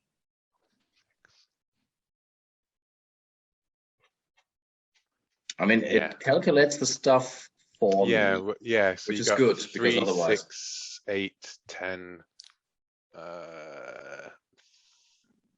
14. Oh, and what's the story on healing damage? Oh yes, of course, healing. Right. Let me get healing, which I have written down in the. Somebody's leg got wrecked, right? Mm-hmm. Yeah. So I've got two of them. so healing, right, is in row 37, column A on the rule cheat sheet. Everybody gets to heal all stun in one location for free. Okay. Still, any additional location costs 1 bounty. You can convert all kill damage in one area to stun for 1 bounty as well. So you know, if you had 9 kill in a leg, right, you would have to spend 1 bounty to convert it to stun, and then you could use your free healing of stun, and it would just cost you 1 bounty. If you had stun in multiple locations, you know, it's a bit of a complicated thing, but what you got to keep in mind is that you only ever get 1 location stun for free. Everything else is a cost of 1 bounty to get the first step on it, basically. And before it can be healed from kill, it has to be turned to stun. I think Takedown was the only one who really took any damage, though, wasn't it? Yeah. Okay. So what's the difference between carrying kill and carrying stun? If I'm kill, just wandering about. if you're carrying stun, when it fills up, it will just be like, you know, like a leg will be like a limp or something, you know, rather than you're bleeding out, kind of a bruise or something, right? But then stun will convert into kill very quickly, you know, and if you've got 3 kill and 7 stun, then your leg is still out effectively. You know what I mean? Okay, so really, am I best paying an extra bounty to convert? So I've got rid of the left leg. That's gone for 1 bounty. I converted it to stun, and then my free get rid of all stun. Am I best converting the torso kill damage to stun now? Yes. And then wait until next time? I mean, it's always better to not have any damage, but I think that's a very practical way of doing it. It will mean that, you know. Well, I can never get rid of it, can I, this time round? Not unless you've got 2 bounty. I've got 2 bounty. Yeah, so you can spend it. Just got 37 bounty. Yes, yeah. But taking it out of your retirement plan, that is a big self-control check. No, it's not in my retirement plan. What, you've got 37 bounty? No, I had 25 bounty. Yeah. That was a joke. Sorry. Yeah, it was a joke. Yeah, he was joking. Yeah. He was adding up everything that you spent money on, basically. Yeah. I had 25. Pay 20 into my retirement plan. Yeah, you spent 1, and now there's 4 bounty left over. You could spend 2 of it to be fully healed up by the medic on duty, Sister Mary. Superb. What's your real name, Takedown? Because she refuses to call you, I think. Takedown. Takedown. If she calls you Takedown, she's definitely pissed off with you, right? Yeah, I think. Peter Skellen, as I where's saw the earlier. real name generator when you want one? I think I am.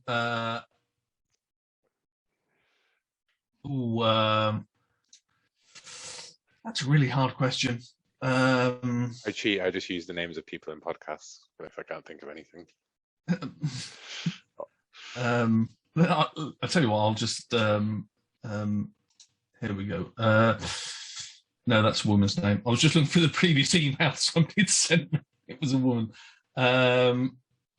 Oh, there we go. Fancy name generator. That's clearly not going to work, is it? Name generator link right there. I use that for all, like that. That is the third screen I have open in every single game that I run. Yeah. Oh, Jacob Bush. Jacob Bush. Jacob and Mary Jacob Bush. Bush. Nice. So yeah, she'll call me Jacob. Well, she She calls you Jacob, and then she sees you, and she goes, "Takedown."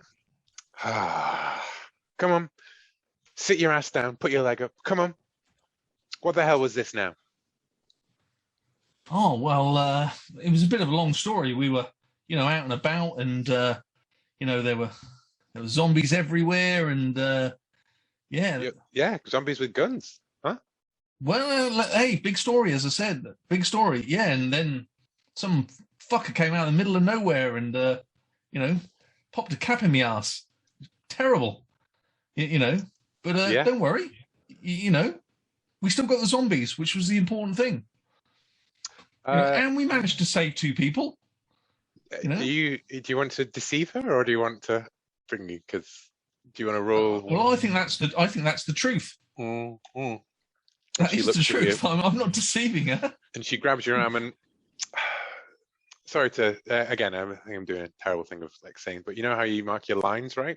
I kind of imagine that you mark them in pen before you like when you're on the job, you use a pen and you mark them. Then... Yeah, later on, yeah. And she looks and she goes, well, yeah, that's what's important, right? And she squeezes your leg slightly as she puts on the bandage. She leans in close and says, your little buddy was around here earlier, and I hooked him up with that testing kit. Oh. Okay. You know what people think about the immunes here, about people like me? Yeah, don't worry. I'm working on it. I am working on it. Arbeit's a good bloke. When I thought you said somebody was sneaking around, I thought you were talking about that weasel, Mai. Now let me know if he sneaks around. That pervert? No. Arbeit, I'll vouch for him, He's a good bloke. He's going absolutely nowhere, but he's a really good bloke. Yeah, but he just needs to sort out a life plan for himself, where he's going to go in the future. But, give him a break. He's a good guy. Yeah, where are we going to go? Where are you going to go in the future, huh, Logan, Jacob? More of this? I'm working on it. Yeah. We're all working on it. That's what the Crusaders do. We're working on it. And she Some ties of us your just bandage work a little bit quicker than others. She ties your bandage up, and she says, "Yeah, well, I guess that's another thing that this wondrous gift is for making some people a lot of money, huh? Walking dollar sign to everybody else out there, and to you guys too, I guess." Not at all. Not at all. You don't know the full story. Let's leave it at that. Yeah. But we ain't trading nobody for money. Yeah. She feels very conflicted about this stark reminder that one of the reasons that she stays here is because now everyone knows that she's immune. This is a place it's a gilded shitty cage of a religion that she doesn't believe in. That was God's choice, Inshallah. That's all I can say. But I'm working on it. Me and God have got a plan. Me and God have got a plan. Nice. Once I owe him enough and I've paid off my debt to God, things are going to roll better for all of us. Nice. Cool. So that's all that healing and upkeep and stuff taken care of and everything, which brings us to the vignette sort of stuff, which I'd like to use for the your side job of the immune in question. All right. The telltale immune. There's one thing to say, which is I think Takedown what's it called? I made a mistake, and I think I reduced one of your what's it called? The damage. The damage. Yeah, what you did before was you had 10, and you rolled 4, and you reduced 2 of it to stun and then 2 of it away. No. I was talking about the stress. If you look at your because I thought I was on my character sheet. Yeah, he should have 1 in detachment. In detachment, exactly. Yes. Yeah, I'll put that back now. Well spotted. Because I had one over the break point, And you said that vertically we have to remove, the furthest one. Yeah. So I removed it. You were looking at the wrong one. You did, yes. Exactly. Yeah. It's easy to do. I have all 4 of you open, and I keep forgetting to look up at the top left. Sorry about that. And then the second one is I really want to sell the shotgun first. Okay. Now, are you going to? You can make the networking check. I don't think you have anything in networking. Probably so not. Automatic fail unless you roll a 1, or you can ask your friend Arbeit to help out. Again, quotation marks, friend.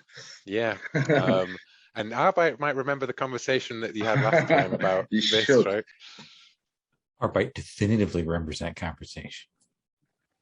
So it would be you. So on a successful networking check, you sell items for 2 times their upkeep, the same price as you buy them for. On a failure, you just sell them for their upkeep cost. Given that it's 2, if you were to split the bounty with Arbeit, you could possibly make more out of it. well, maybe have the scene with Arbeit. I just wanted to explain it and then see where you went with it, do the mechanic of it. But yeah, it's up to you. So I leave it to you 2 now.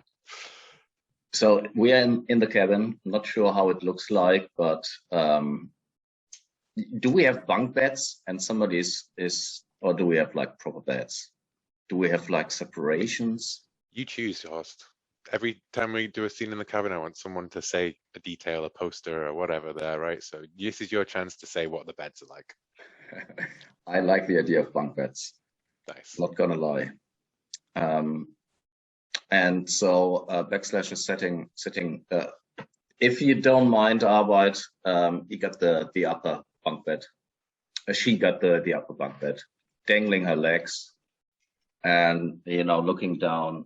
Oi, Arbeit, didn't you sell the fancy gun of yours?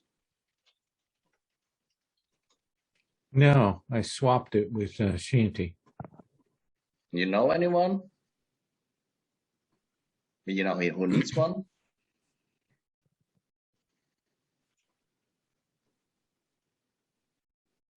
You're asking for my help? Well, you do have qualities. I'm not arguing that. Just lying is not one of them. See, it's so close to me to like being chill about this shit, and then you kind of push it a little bit further. I do have arrogance out of character.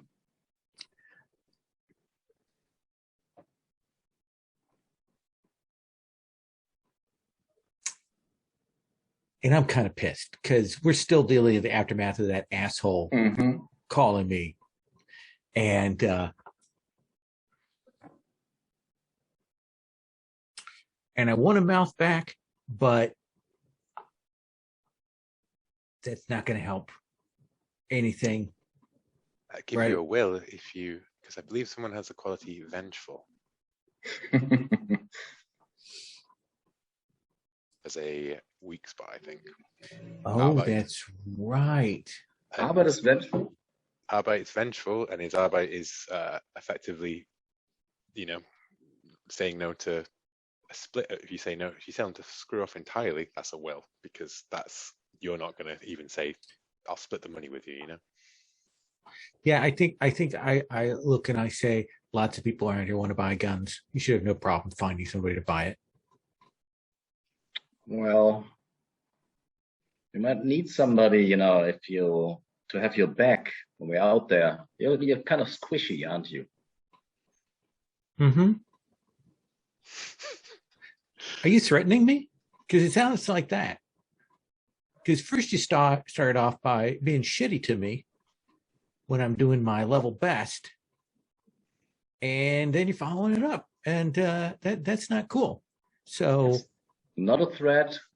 I'm showing you the reality. The reality is you fucking think you're smarter than me. That's what's fucking going on, and you can fuck right off. And I get up and I walk out of the cabin. And she shouts after him, "I'm not smarter than you, I'm stronger than you, and you will need my both arms." Nice. Well, I love it. Take the will, Arbeit. Shanti, were you in the cabin at this time? Do you think? I feel like in the movie, I'm walking up to the door as Arbite storms out, and I hear that. I hear that last exchange. Mm. And I walk in, and I just kind of I walk over to our little like pantry thing, and I pop a door open, and I pull out a pear. And I just kind of do one of these things where I'm just like looking at backslash, like one eyebrow up, kind of like, and I kind of. Yeah. What was that all about? How it is being a little shit is what it's about. Are you sure you're not being a big bitch? Yeah, I'm a big bitch. I bet it's a little of both. Might be a bit of both. Should we cut that scene? And I think it's this. If only there was a camp counselor around to heal this thing. So, do you want to roll horse? Because you get a 1, you will make your networking check. But you just roll the black by itself. Oh, 1 black die coming up. Ah, so close. It's a 2. So close, sadly. So you do manage to sell it for 2 bounty total. Nice. You sell it to Carl, the deacon. Oh wow, Carl is the one that he push me or something? You challenged him to a sword fight and he knocked you down. But he has otherwise been like, yeah, took the piss out of you, but he's been like wishing you guys well. Sport about it, yeah. Well, you had a fight, so you're best friends now. So yeah. They're only my best friends if I win. Yeah, so there's another strained conversation as you hand over the shotgun and he pays you 2, and it's like, Arbite makes this selling stuff look easy, but somehow it's been really hard for you to do. I know. Cool. So, which brings us now to the question of, I think, Blanche's body, right? And I'm gonna say, because for just fiction really more than the thing, right, there's gonna need to be some sort of check to do this discreetly without anybody in the camp noticing that what you're doing.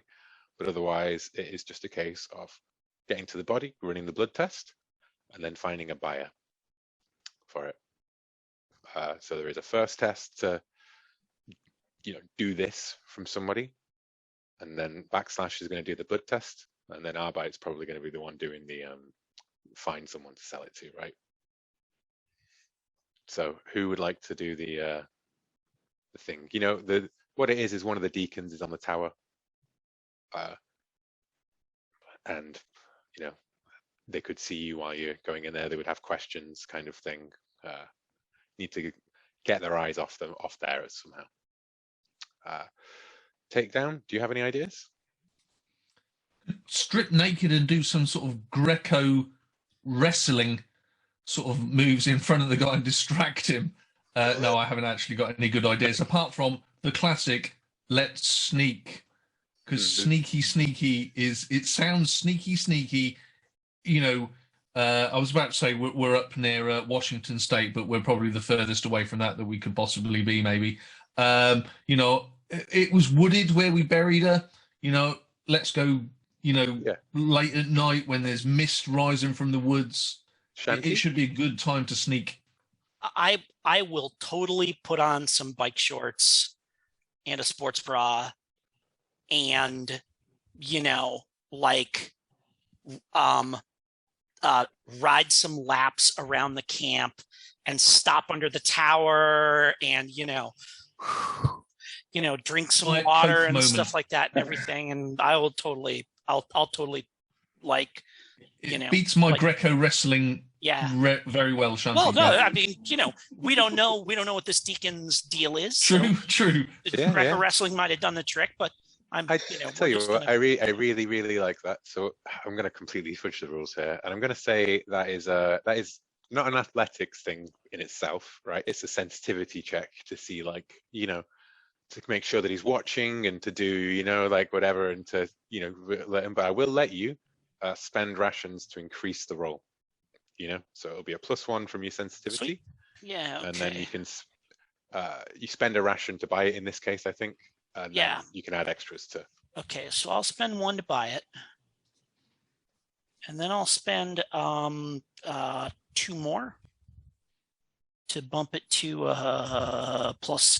My sensitivity is at 1, so spending 2 bumps it to +3. Yes. Yeah. So like I said, I come out of the cabin and I've got my hair done up in in a like a particularly fetching ponytail and stuff like this, and do a little stretch, and then, like I said, kind of do a couple of laps around, and then, like I said, stop under the tower, like, and like leg stretches, and like I said, and all that kind of stuff. While you're cycling around, of course, he's not looking out across or nearby. He's just following you around. Yes. Yep. Binoculars. Yes. Like, yeah. All right. Okay. So it is totally not binoculars. It's one of those like things that they have in the. It would be like a little telescope, right? Like a fire spotting telescope mounted on the rail or something like that. So yeah. All right. So let's see what we got here. I need to give me just half a sec to open the dice roller back up here.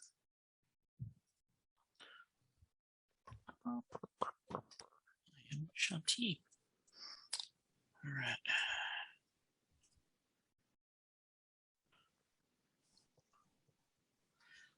That is awesome. A 13 over 5. Nice. You can feel his eyes on you. It's hot out today. Yeah. Nice. So you guys can get through ahead. I'm not going to go for a whole, spend a ration to dig her up, whatever. You dig her up, fairly well preserved here. Some decay, but you are going to need to sell this body fast, right? Oh man, she's got the Laura Palmer centipede coming out of her mouth. That's cool. And so, Horst, would you like to make a blood testing check? I think it's just a medicine check. Is that uses one of the charges, I guess? Yes, it does. Yeah. So let's have a roll. That would be a success, I guess. Let's see. No, that is a critical failure. Not with the. I do have plus something on the. It doesn't count. It's a critical failure. 7/7. Ooh! Wow. Now you know what the real thing here is. Is this blood testing kit? You've botched it. You've not cared for it well. All the charges are spent on it entirely. Fucking hell. And you just, you go to use it, and you just didn't prepare these well. That you think you've been slipping that woman's leg and everything like that. You forgot that you need to keep these out from direct sunlight, and you left it in the sunlight in the cabin for the whole day before you snuck out. And it just like denatured cold water running. Yeah. Holy shit. Which leaves you in a just bit put of a it back in pickle. the ground. Well, I'm going to say that then, you can spend another bounty or one of your adaptability to refresh it and try again. Like immediately? Yeah. Well, it's Shanti is going to have to do more laps. So, you know what I mean? But like, doesn't have to roll for it again. But like, and then Shanti has to start talking to the guy, and it's extremely like, wondering what the fuck he's I mean, doing. could / spend a will and just change it to a standard failure? It would just change it to a standard failure, yeah. And in which case it would just be you just have to spend another charge and try again. I don't think / has got any will left over. No, I don't. No. Oh. So it's a bounty or spend a refresh, and it's just... Yeah, I spent the bounty. I just got 2 bounties for the shotgun, didn't I? Yeah, so you spend another bounty. Someone, you bought more for this case kind of thing, but that was the cost of it. So make another one. And I feel at this point like I'm going through the whole, old school mechanics of making you roll until you get a result kind of thing. But Well, it's what it is. yes. So spend another charge and re-roll. Re-roll. This is a success. Nice. And you let's now see. have. So just to make it clear, I lost all the things, but I got a full, charge back. So it's just one. So Jim, your refresh is equal to your adaptability. Apart from for you, it's one less. So it's in that box underneath. For everybody else, you could just use your adaptability as like your max and just retype it in the refresh box. But for you, you've got that -1. So however you'd like to do it, And when does that renew once a session as well, or No, that renews at the once per job. once per job? It's Got it. part of your Okay. upkeep, All right, cool. basically. Okay. Is buying all random Got stuff. it. Okay. But yeah, you find it, and the test results come back. You describe what does a immune result look like, /, and you've got proof of this now.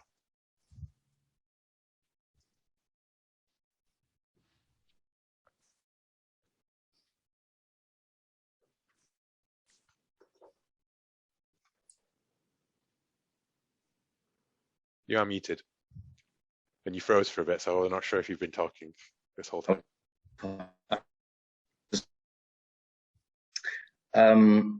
So I assume it's something like a pregnancy test. So it's more or less nothing happens if the patient is I don't know, latent or something else. But if it's an immune, then it completely changes its color. Yeah, I think then it has to be because the blood testing kit can tell you whether you're a natural latent, you're uninfected, you're immune, or you are infected. So it's color coded, obviously. Yeah, and one of those colors bleeds through, right, as the blood mixes in with the other serums and things inside the capsule, and then it spits out this piece of paper, and you've got this strip. This strip shows that she is worth buku bounty. Less as a dead person. You can get more out of the living. But too late now. Yeah. I turn to the other two. This is real money. Just need to find a buyer. So I'll buy.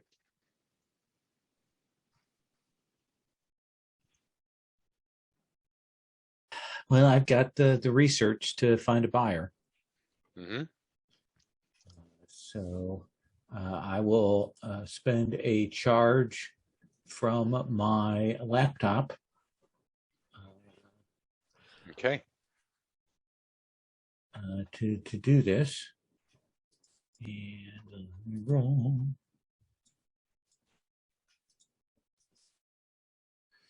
So that'll be an 11 over 10. Oh, wait, hang on. Make sure on that. Well, if you got a +2 in research? I'm checking right now. No, I've got a +1. So that's a 10-10. And ties go to you, right? Ties go to me. Do you have something on your laptop that helps with that? No. Can I spend an extra charge for the laptop? No additional bonuses because it is capped, unfortunately. There's an app for it, +2 research, but you haven't bought it. So, failed. Anything from this point on is going to take one of your prep actions for the next one, because I thought I'd give you all a free go at this effectively, right? But we're going to roll this into now like the prep for the next job.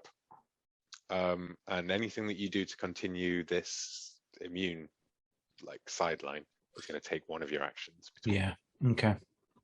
Yeah. So I know we took a break not too long ago. I have a question for you. Break? Sorry. Let me ask you this: can I spend willpower to bump it up a level to a success? Because you'd flip the dice, so it would be a 10-9 instead. So it would be a success. Yeah. Then, well, I got 1 willpower back from arguing with Horst. Thank you. Welcome. And I know we're about to go into the persuasion thing, but let's get this out of the way because otherwise it'll eat up at us. So I'll spend the willpower to bump it to a success. She'd also go lower in value the longer this lasted. Yeah. She rotted. So yeah, you bump it up. And you're on the Lifelines network and everything, right? And there's a chatter about immune hunters who are apparently active in the area. They're quite bad hombres. They're basically raiders, effectively no one's safe around. They're certainly not welcome in Camp Lazarus.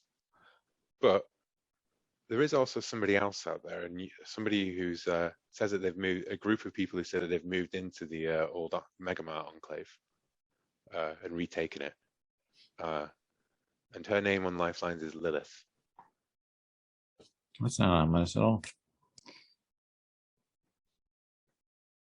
And yeah, apparently they're looking for immunes.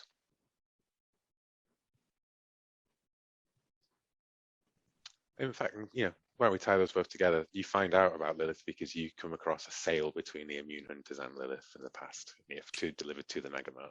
Okay. Yeah. And you think that you could get, and I wrote this down. I'll just give you an idea of how much money you're dealing with now for it. You could get a whole 40 bounty for that body. All right, let's see if we can make this work. But you also know that if you could find some way of getting the marrow, it comes from bone marrow. Like that's what they harvest from immunes, right? If you can find some way of harvesting that, you could get 60 bounty for it instead. But that's going to be a hell of a self-control check for someone to do. Yeah, and we don't have the equipment, and we have to go back to brother, sister Mary, and all that. I mean, that's bullshit. What references are for as well, right? Fuck that shit. Oh, speaking of references, I forgot. Takedown, you did owe the Weasel 1 bounty as well. You can leave him hanging. I paid that last time out of the available. You paid that last time. Yeah, you had the money on hand. Funds. Yeah, perfect. The way references work is you can only keep 1 while you owe them money, but once you've cleared their money, you can just wipe them out and get someone with more relevant skills or whatever. They are Deus Ex Machina contacts, essentially, Okay, so can I leave him there as a reference, but clear it that I don't owe him anything? Yeah. Because I'd like to come back and, use him again. But he's one of our ongoing NPCs, so we'll always have the name. But like, I won't be putting all references that people make into that NPCs tab because I'm lazy, frankly. No problem. There's no better reason for it than that. So, okay, prep work. Break. Oh, break. Yeah, that's what I meant to say. So should we take a break and then we'll come back and play the last 45 minutes? Yeah. I think that we're all here for next session, I think, right? It's the one afterwards that you missed, Paul. Yeah. So I'll try and add, I think the selling of Blanche's body to Lilith will do as a leg. You can take her out on this, on whatever job that you acquire now, basically. And I will just add an extra leg that involves going to sell it at some point. We'll factor. It'll depend on the job that you get, might, change this. But now we're into prep work. One thing about the marrow thing. Is that a flat no from everybody? It's a flat no from me, but I'm also the one who doesn't get a voice in this in some ways. I mean, I'm probably going to lean in our bike's direction as well. And, while I don't like dragging a decaying corpse, across the landscape, and I don't think we could turn behind the bike sort of like horse style. I don't really want to sort of, probably because it might come in my direction, use of the axe and chop her up. Backslash would definitely volunteer to do the dirty work. I mean, the advantage is that the time constraint is gone because bones don't rot. Well, marrow can go off, but Yeah. But slower than a body, I would assume. Yeah, and it's clearly a lot more portable. I just don't know if it's more have we really portable. got the skills. No, I mean, I you think can you would have chop to her spend a up. reference to get this because none of you are Butchers. Yeah, so you'd have to spend a reference to get someone's expertise. More people that know about this. That is true. That is a good argument. 20 bounty though, that we're just throwing away. Shanti, your thoughts on this? My thoughts are that I don't want to screw anything else up. After, I mean, no offense, Backslash, but after you left that blood kit out in the sun, I don't know that we want to hand this over to you. It hurt me more than you. It won't happen again. Yeah, okay. I'm sure it won't. Let's. That sounds like 3-1 outvoted on the. It does. Just wanted to make sure. Yeah. Preparation. Yeah. Money's important, and it's important to me just as much as it is to you, Backslash. In fact, maybe more. But I just, in this instance, I think getting the word out, having to get somebody in. If it's the weasel, if he knows about it, the word's just going to go everywhere. We've made so much effort to hide it. If we had an in-group butcher, I'd say go for it. But, this is just one skill area we haven't got.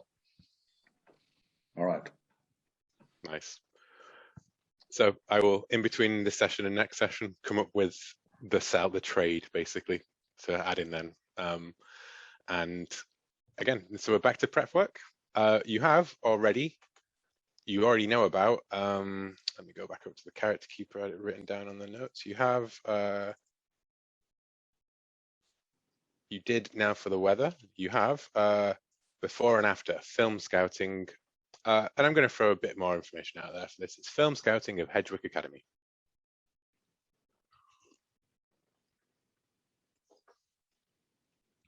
And I hope that in reference made sense to at least one person on this call. He seems to have definitely got it. Yeah, cool. Okay. So that's the job that you've already got here. It's a new, I've basically gone through the new Gauntlet Comics wiki and found places to add into our setting. So I renamed this one into that one. So yes, that's the job that you've already got, the film scout, because you found that out last time. It hasn't been taken by anyone in the meantime. You don't know how much that is going to pay. What do you guys want to do? And let's start off in character keeper order. So Horst, prep work. Prep work is on the negotiation tracker sheet. Yeah. Row 25 before negotiation. I'm on the good roll. I say it for people to everybody else to know. Look for work, I guess. And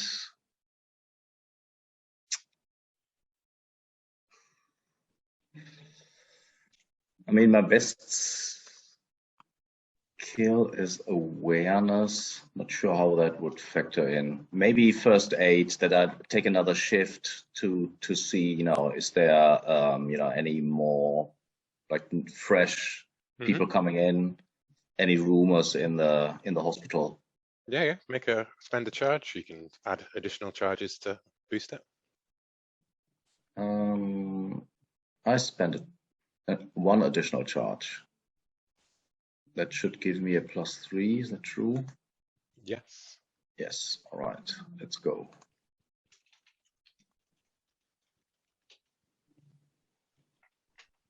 No.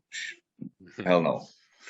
So you could spend tap a reference to get a success, or we can move on to somebody else.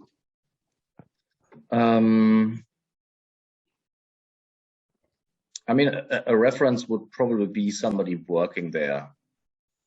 Oh, well, a reference could be anybody, It doesn't have to be related to this first aid check. It could just be somebody who you pay to find out. It could be the Mighty the Mouth, or whatever. But it's owing somebody money, basically, to get them to do this in your favor. I think it would be funny if it's Carl. Carl. Cool. So,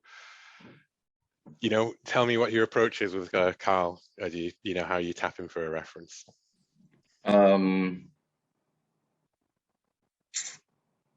I shouldn't have bought weed the same way that Shanty did. It's always a good door opener.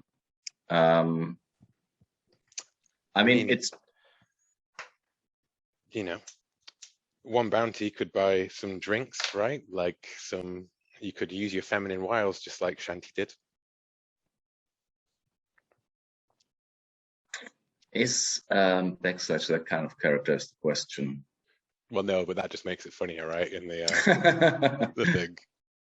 That's why it costs a whole bounty, because you just end up splitting the bottle, like drinking it heavily, or whatever, right? Like whatever you want to do. But yeah, I think she would probably buy like would a bounty give me like a half decent bottle of whiskey? Yeah, totally. Or 2 bottles of not decent whiskey. And then I mean, Backslash knows that he's on the tower once in a while. Yeah. And he's dead enthusiastic, and he's like, "Oh man, that sword is so cool. I know I made fun of it before. I'm sorry I took you down in front of everyone." Like that. But oof, you guys, the Crusade, and I mean, kick. The name wasn't my idea, but the way it is spelled is kind of smart, don't you think? Yeah. Like clever? Yeah. Isn't that how you spell it? What do you mean how you spell it? No. Yeah, Cal's not very bright either. But he tells you that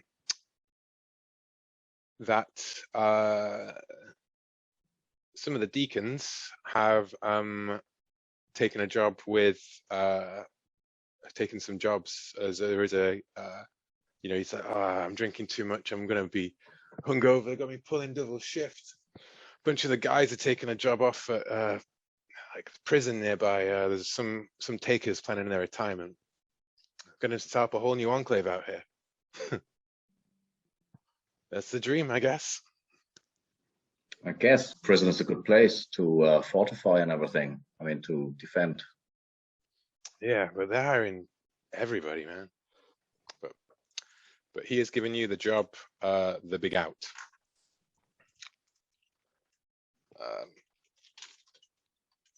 Which is the broad thing about it is clearing out casualties, basically. You need to clear out casualties inside of a prison that hasn't been reclaimed by anybody yet. That sounds dangerous. Takedown's ears are burning, though. Speaking of the devil, Takedown, what would you like to do as your prep work? So it's a group of takers that are going to take over this prison, yeah? It is basically somebody who has filled their retirement checklist and has done their one last score and is retiring out big and is setting up a whole enclave from scratch using the money that they made. Okay, I would like to go and intimidate these people. Into giving me the lowdown on really how much, how dangerous this is and how much they're going to pay. Yeah, discovering. So I want to get the starting price out of them. Yeah. Okay. You can get that out of well, Cal hungover the next day, right? Probably would be a good person to go and intimidate into telling him more about this prison thing. When now that he's sober, you sober him straight or whatever. So do you want to roll your intimidate check on Carl? Yeah, we'll see how let's see what Carl's got to say.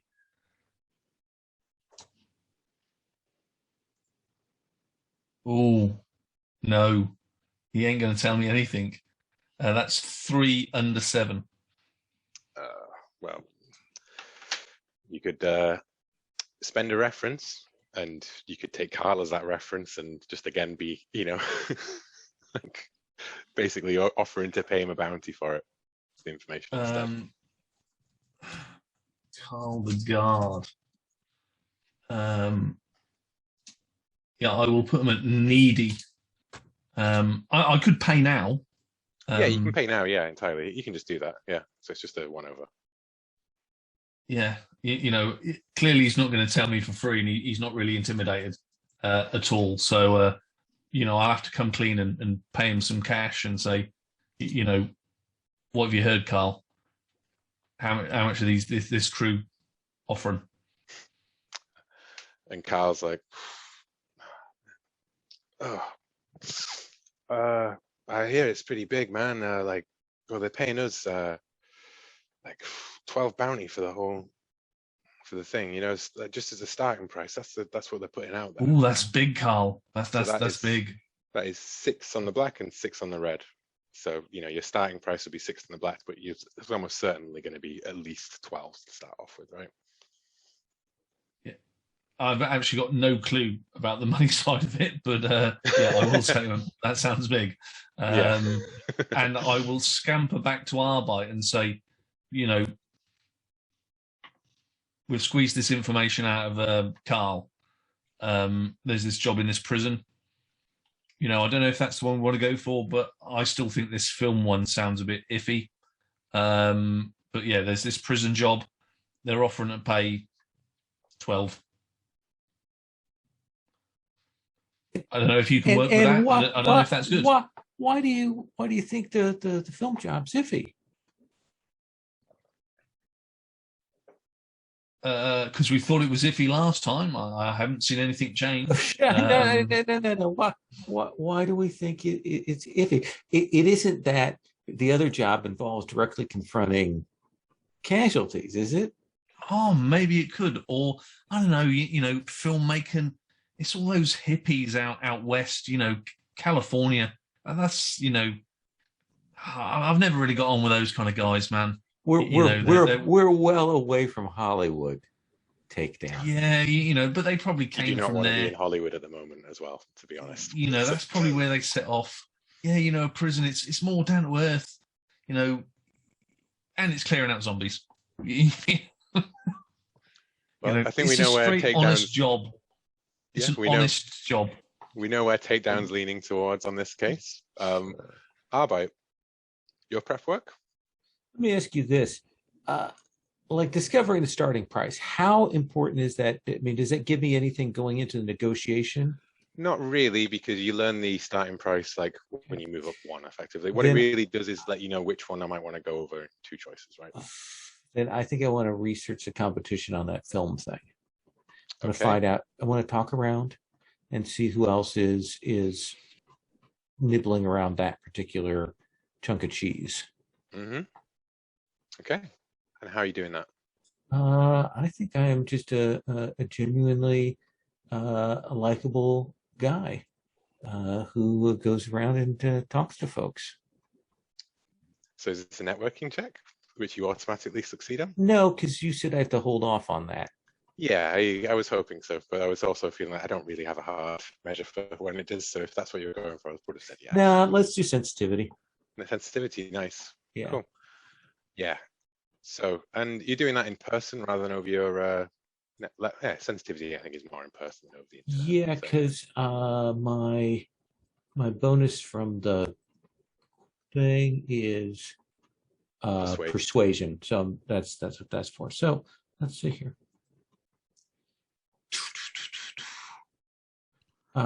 Yeah. So I don't. No. Do you want to tap a reference? And that costs me a bounty later. 1 bounty. Jesus Christ, I can't afford that. No. No? Okay. Yeah. You ask around, a bunch of crews are out on that job that Carl told Takedown about. But everyone's playing it a bit tight close to their chest about what else they might be up to. Fair enough. Shanti. Yeah, I would like to find out whether there are any side jobs on that film shoot gig. Yes. And how are you doing that? I think I'm going to go to Mr. Zabo and tell him that we are going to Hedgewick Academy and ask him if there's anything there he needs for his workshop. like because it's like a fancy private school. Hmm. And my understanding is that, like, I don't know, there was some kind of weird cultish thing going on there or something or whatever. But anyway, but it's like a fancy private school, and whether like there's anything they need like from the shop or whatever, I don't know, like their mechanical room or something like that we can bring back for him. Yeah. And which skill do you think this is? I think, let me see, chatting with him, this is probably I mean, You've only got one in sensitivity, so but what's that? you've only got one in sensitivity. That's your only charisma skill. Yeah, I do only have one in sensitivity, so I mean, I tell you what, you could make a scavenging check here. Yeah, I was because kind what of you're doing thinking, is you're going to list Yeah. off all the things that you can imagine finding in there, right? yeah, and I might even have like, oh my God, like I kind of love the idea that, like, how camps have those, like, you may have not seen this, but it's like it's ubiquitous in the United States that if you go into like the office of like a campground or something like that, you'll have a big rack of brochures for all of the like local attractions and stuff like that and everything. Yes. Maybe I've even got like a Hedgewick Academy little like recruiting flyer, and I'm like, look, indoor swimming pool, full machine shop, all this kind of stuff, and whatever, and I'm listing down there as I'm, Please don't list any more rooms because then I have to incorporate them into my vision. Oh yeah, no, sorry, whatever. It's yeah, and it may be a load of malarkey or whatever, but like, but I'll say, I'll lay off the books to bring you back something if there's something you need. Yes. And make the scavenging check, and we'll see if you say enough of the right words to convince him that Cool. Do I need to spend I probably got to spend one. Do I need to spend one to make the roll, or is this just nothing on this happen? one? This just happens as part of the process. Cool. Yeah. Okay. All right. Let's see what we got here. Bing. That's a pass. That's a success. That's a 7 over 4. 7 over 4. Great. Cool. And he's like, well, I mean, I can take anything you bring back. Always good, but I reckon real money at Hedgewick could be a closure job. A lot of rich kids rich parents out there in the recession. A lot of rich folks. A lot of rich people died at that place. Oh, so proof that their kids, so proof of death for their kids that were at the academy. Yeah. I mean, and I can't think of a way that he would specifically know this, but after you look into this a little bit afterwards, you find out that the principal, in fact, would be a big closure job because he comes from, his sister was actually the Secretary of Education at one point under a previous. Oh my God! Okay, yeah, all right, this, all right. Fantastically wealthy yeah. school, and for all we know, Mr. Zaba was a janitor there for 5 years, 20 years ago, or something like that. That's or whatever. You'll never know, Mr. Zaba's assistant past. shop teacher or something. He's never going to tell us. Yeah, exactly. Yeah. But it's like, sweet. Yes. Cool. So the principal, take him down, and there will be a bounty payout. And what did you get on the thing? You know what? I'll call that a 7 bounty payout because he is primo. Sweet. Closure job. I'll add that to the thing. So do we think we could rush through a negotiation, I think, now? And yeah, cool. Okay, so it comes down to choosing the job that you want to go after. And I'd like to do this just as say it clear out and you vote rather than convince each other of the merits and back and forth, particularly. My vote's for the film, for the school. Yeah, sorry, Paul. I think with a side job, the money should be good. Yeah, I'm sure it's not going to be zombie free there. So that is true. Yeah, I'm sure I'll get to see some action. So okay, yeah, that's how we want to roll. The other one will still be there, I'm sure. Cool. Okay, so you're going for that one. Let me just bring up that notes. So no, I'm looking at the wrong one there. You had me at Hedgewick Academy, so yes, because which you knew. So nice. So we're starting. What's his first step here? Sorry, I just need to find the actual notes for this. I keep bringing up the wrong job and clicking on the wrong link, and I'm like, no, it's just in a different one that starts with a B. Because all I remember off the top of my head for this job is that the guy is over Ubik.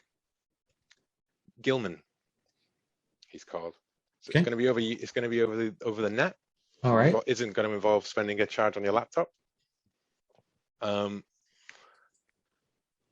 And let us go to. Did I get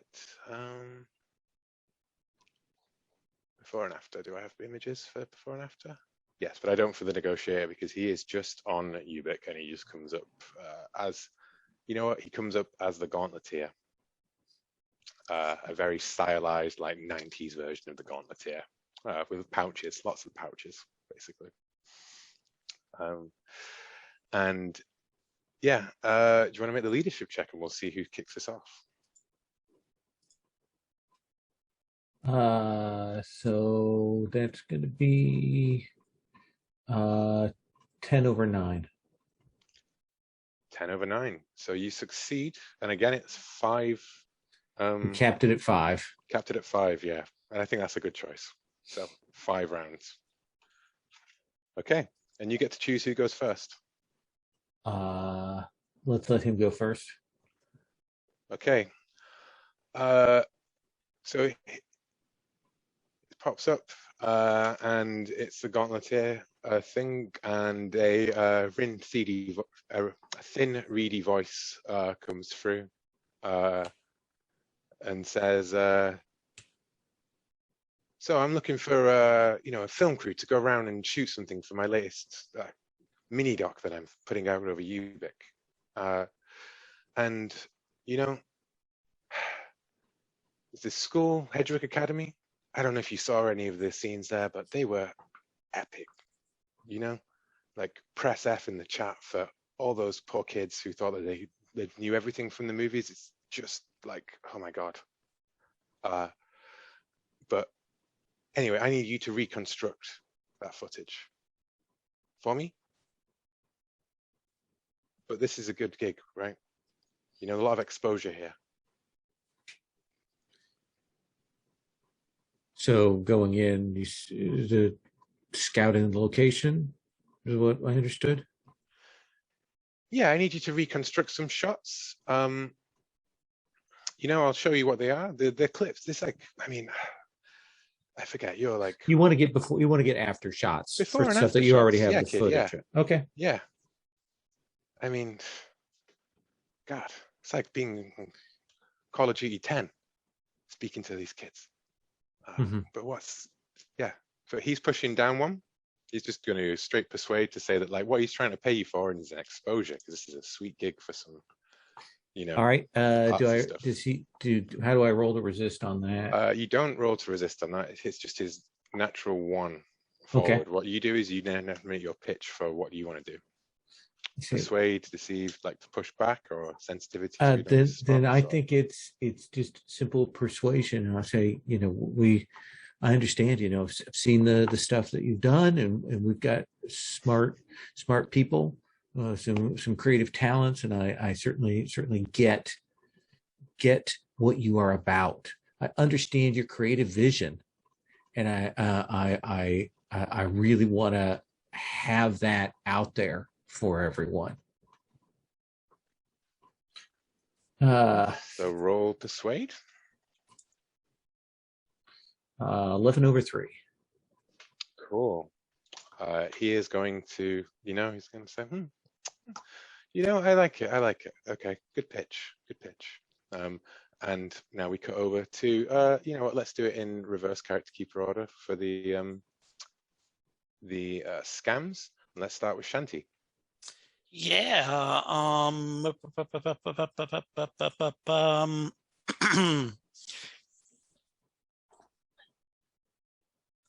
Oh, I'm totally like where is there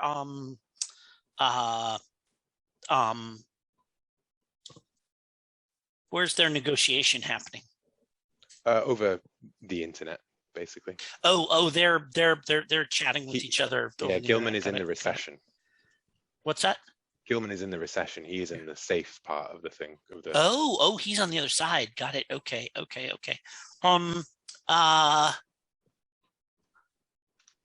You know what? I like the idea that because we're I like the idea of Shanti kind of often being in the background where Arbite is negotiating. And so like however he's got it set up with his camera, I'm behind him, you know, working out, right? Like echoes of before when I was doing that. You know, being like what is the goal of the scam here? Because I like the idea a lot. I'm just going to have to work with what. I'm trying to gather his a spot off of him. His spot. Okay. I think you'd be going for which of the spots are you going after? And I think it has to be one that would suit for the approach. Oh, I think his I think it's probably his weak spot. Yeah, that's the one I would have thought. Yeah, see if there's any, you know, if he's distractible, if he gets annoyed that that I'm there, if he, you know, whatever it is that having this distraction over his shoulder, you know, if we can see if we can't kind of, you know, coax that out of him. Yeah. So, Arbite, your brilliant pitch from before. It doesn't. Well, no. Let's see the roll. Actually, sorry, Shanti, if you'd like to roll. Sure. What am I rolling here? What makes sense? I think it's going to be the sensitivity again here. Sensitivity, cool. So yeah, I'm not going to let you spend extra rations on this. Nope. That's cool. That's just that's a straight up one. Nope, that's 3 under 5. You want to tap a reference and? Oh yeah, I totally do. So. Who could give you their weak spot? Do you think? Do you know someone who is in with like the recession, like you know, Twitch, like art kind of kind of guerrilla documentary sort of is this making up somebody new, or is this? It can be entirely, yeah.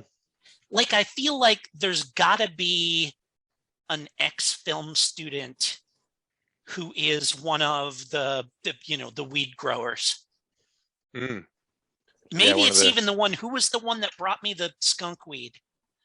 Oh, Keith. Yeah, it's Keith. It's totally Keith. It's totally Keith, who's like a, you know, Quentin Tarantino before he got famous, can like reel off every director and is always trying to get me to like, you know, like he spends his rations on like, you know, whatever pay-per-view minutes, and he's always trying to get me to watch like, and so like you know, so I owe him basically a date to watch movies with him, I think, if he gives me this information. Nice. So I've put Keith, art student / Brotherhood, and I just put QT. Yeah, Brotherhood, film dork. Yeah. Yeah, film dork. I need to get film dork in there because that's a perfect description of someone. And he is needy now, so you owe him a bounty. We'll deal with that in upkeep. Yep. Keith tells you about that Gilman, you know, he's super popular. He's got underground, like DHQS shut down some of his streams, and he has like a sanitized version and a lower version. But the thing is that he's also like a complete fucking troll. He's a perpetual teenager, essentially.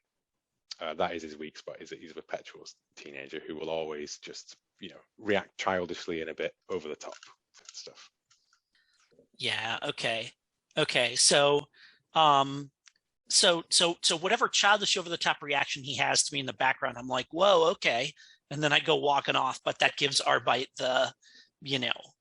Oh no, I think because you spent your reference, it's more the that Keith gives it to you, you know? Oh, like Keith, Keith, sure. Keith gives, okay. Keith gives it to me. He knows Gilman's reputation. And got it, okay. You know, yeah. Okay. Unfortunately, the thing, you know, the resolution's not great on Arbite's camera. It didn't pick up this time. Nope, that's totally cool. All right, yeah. All right. But I let Arbite know that that's what's going on. Oh yeah. All of this happens in, you know, sure. Non-linear time where needed. I got it.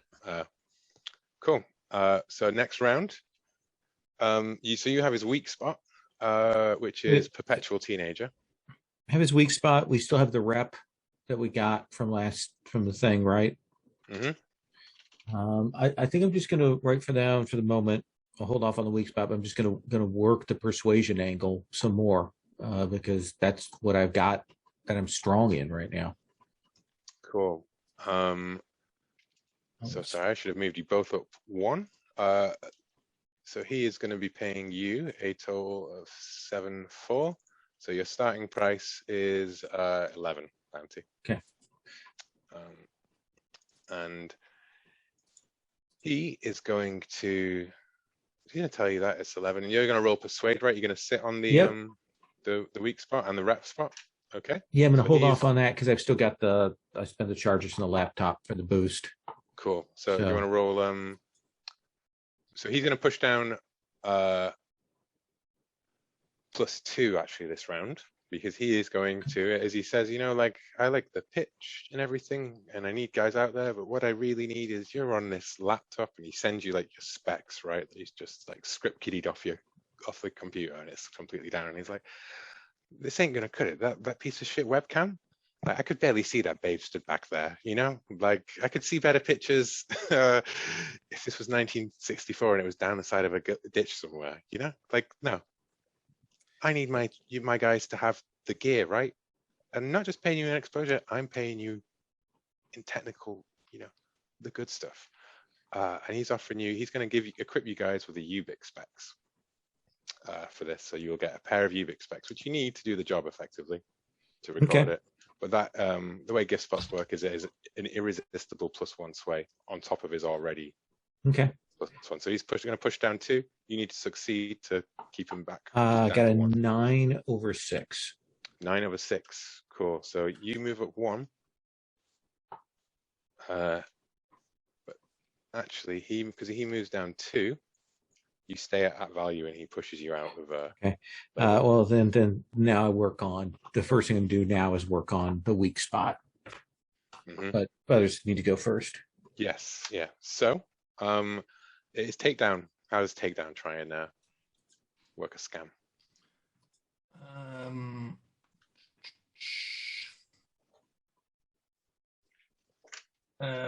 Competition. Competition. Sabotage them. You want to sabotage the competition. You didn't actually find out who the competition was. That roll failed, unfortunately.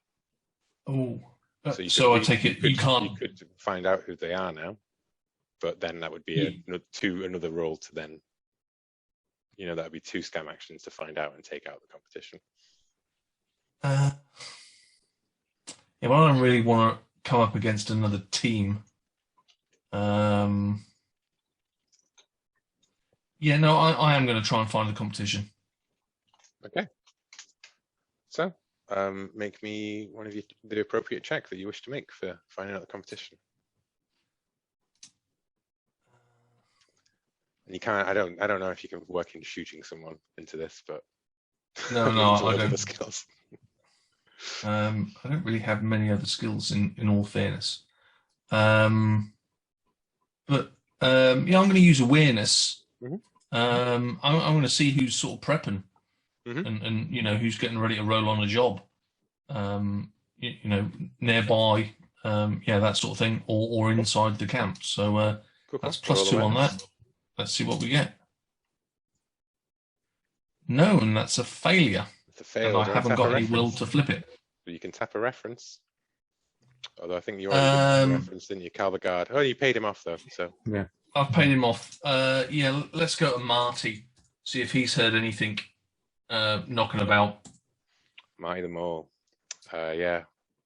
Marty tells his #1 customer that the trophy hunters, a group of they're more like rangers, like explorers, like this sort of techie kind of thing is out of their area, but you know, they're more like delving into the forest, like scouting the wilderness places, but they are good scouts to make it through to Hedgewick Academy. And they don't really belong to anyone. I'll thank Marty and clearly tell him that I do owe him, and you know, as soon as this job's over, I'll pay. You know, I'm good for it, Marty. Yeah, sure, Takedown, sure, of course, you're my main man, huh? Excellent. Goes out for Excellent. That's what I like to hear. You know? Yeah. So I shall report back to Arbite and the rest of the crew, Shanti and Backslash, and say, look, we've got this team of sort of like techno rangers. They're probably going to go for this job. It sort of sounds like it's up their alley, and maybe the gauntlet, he's already spoken to them. Cool. Somebody smack them down. So this Good round, we're on to round 3 now. And Yep. This round, Gilman is. Let me just look at your spots and see which one you might want to read out of you.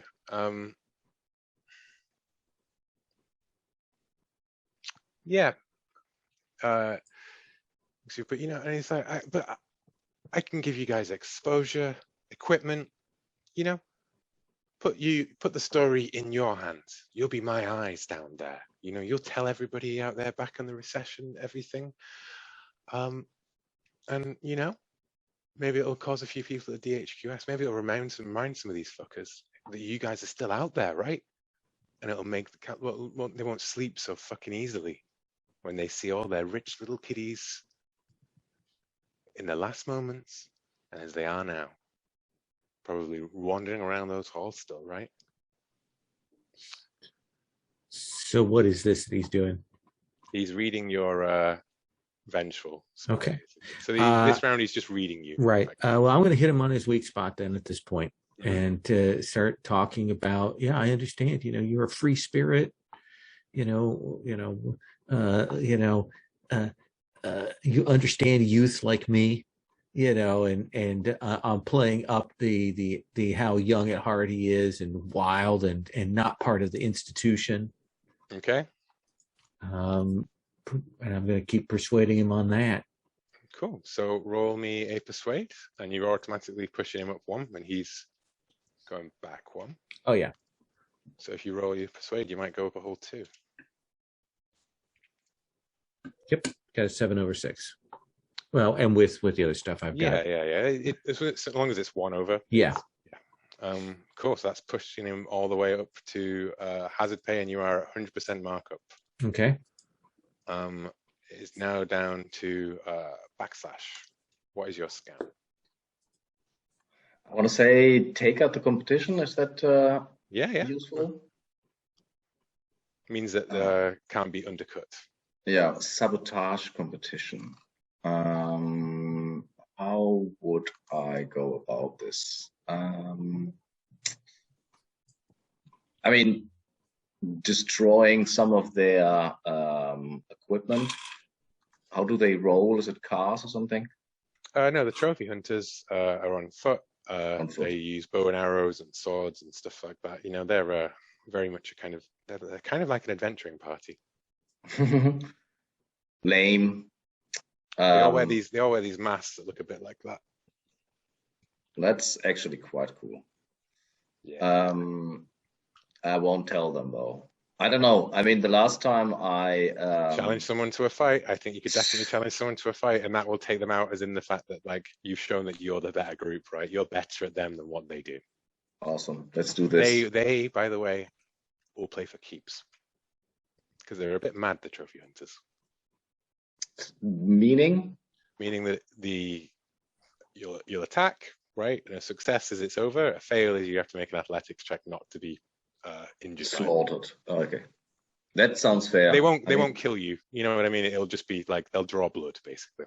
Mm-hmm. Okay, cool. Unlike Carl. Mm-hmm. Carl is actually quite cool. Thick though. All right, so So that would be spend a ration to buy the roll. You add your melee. You get a +1 because of your executioner's edge sword now. So that's +4 on the dice already. So you can spend extra rations to make it even more. +4, come on. Hey, that should be. That should odds ever be in your favor. I know. Also famous last words. Let's roll. And I will, subtract the rations in a second. Crit fail. Holy shit. 1 and 1. A crit fail. It's just a crit fail. What can you do? I don't think that you even get the chance to dodge, right? I'm just gonna say 1-on-1 is like is the killing damage that you take to your head. Basically, you got 1 killing in the head now. Wow. As How the does it look trophy like? hunter. Well, It's you like describe how the trophy hunter does a thing. Yeah. I mean, I want to imagine that it was a cool fight up until the point. Definitely. It was definitely a blizzard of things, and then Yeah, it was the real. It was a real duel. Like the person I'm fighting is obviously a master swords fighter. It's his knife, I think, that he gets you. You know, like he bats away the sword and then he just whips out this knife, and it's just like cuts it, you know, somewhere where it leaves an ugly scar as well. Cool. So if you want to spend that ration, you failed on that one. Do you want to tap a reference, or are you just going to take the failure? I think I have to tap a reference. Have you already tapped a reference? I paid the guy out, so yes, you did. Yeah. So I paid Carl out. I have one bounty left. So yeah, tap a reference.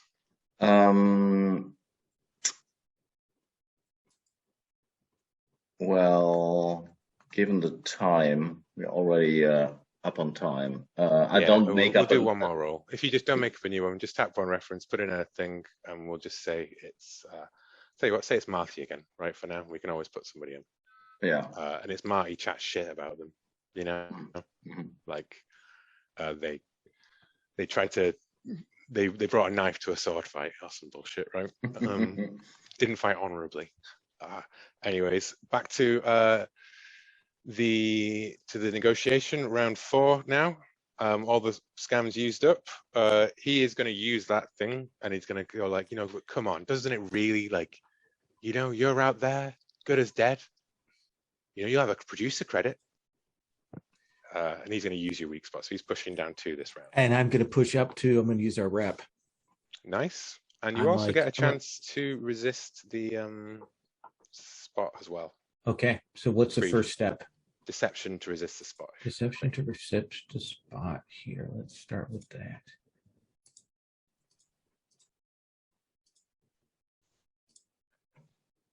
7/1. Yeah. Nice. Cool. You resist. So, you know, do you want to roll your persuade as well? And Absolutely. Then you can work it all in with your rep spot as your response to him. 10/2. Nice. Yeah. Look, we all want the same thing, you know, and we can do this for you. And it's not just exposure for you. This is real concrete work. We are in the trenches. We're going to give you things that are so real. I mean, we're the people that go out there and save people. That's what you want. You want blood. You want visceral. You want real. That's who we are. Nice. You want heroes. Heroes. Yeah. Yeah. Sweet. Cool. So you have pushed him all the way up to expenses, and you're on hazard pay. We are now in the final round. He is just going to do a normal flat 1 down at this round, or you can intimidate to end it now. I'm going to make a leadership check.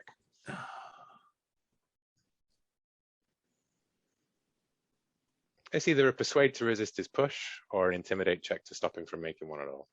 I'll persuade to resist his push. I'll kind of let him. I'll let him run his steam out. Is what I'm going to do. Yeah.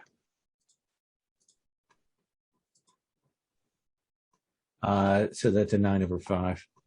A 9/5. Nice, nice. Okay, so it's just the leadership. You know, you've sold me. You've sold me. Okay, you've sold me. You guys, I want you. You know, you got the job. Absolutely, absolutely. Let's just figure out the final details, and we are going to be all set, my man. So let's see that leadership check. Oh yeah. Nice. I didn't even have to spend my freaking last willpower.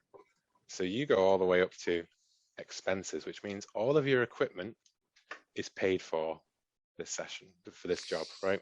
And I will work out all the numbers and tidy up the sheet from last time and everything in between. Thank you guys. I know we've gone 5 minutes over, but we'll do next session. I have a note to try and put a leg in for the sale of the body. Yep. You know, and our side jobs. Yeah. Your side jobs. I'll need to flesh that out a little bit. And do people? I'll let people go rather than do stars and wishes. I think if that's okay. That'd be good for me. I have to talk to Jim, and then I got to go get dinner. But I just want to say a big star to the petty camp fight. That was nice. Thank you very much for pushing on that. I hope that was okay with you. I love PvP, unlike Paul. So, Okay. I think Paul got in some PvP in his own conversation. Just and is in good spirit, obviously. Good. That was great. We've got little shit and big bitch. So that's that is true. Okay, bye guys. See you guys.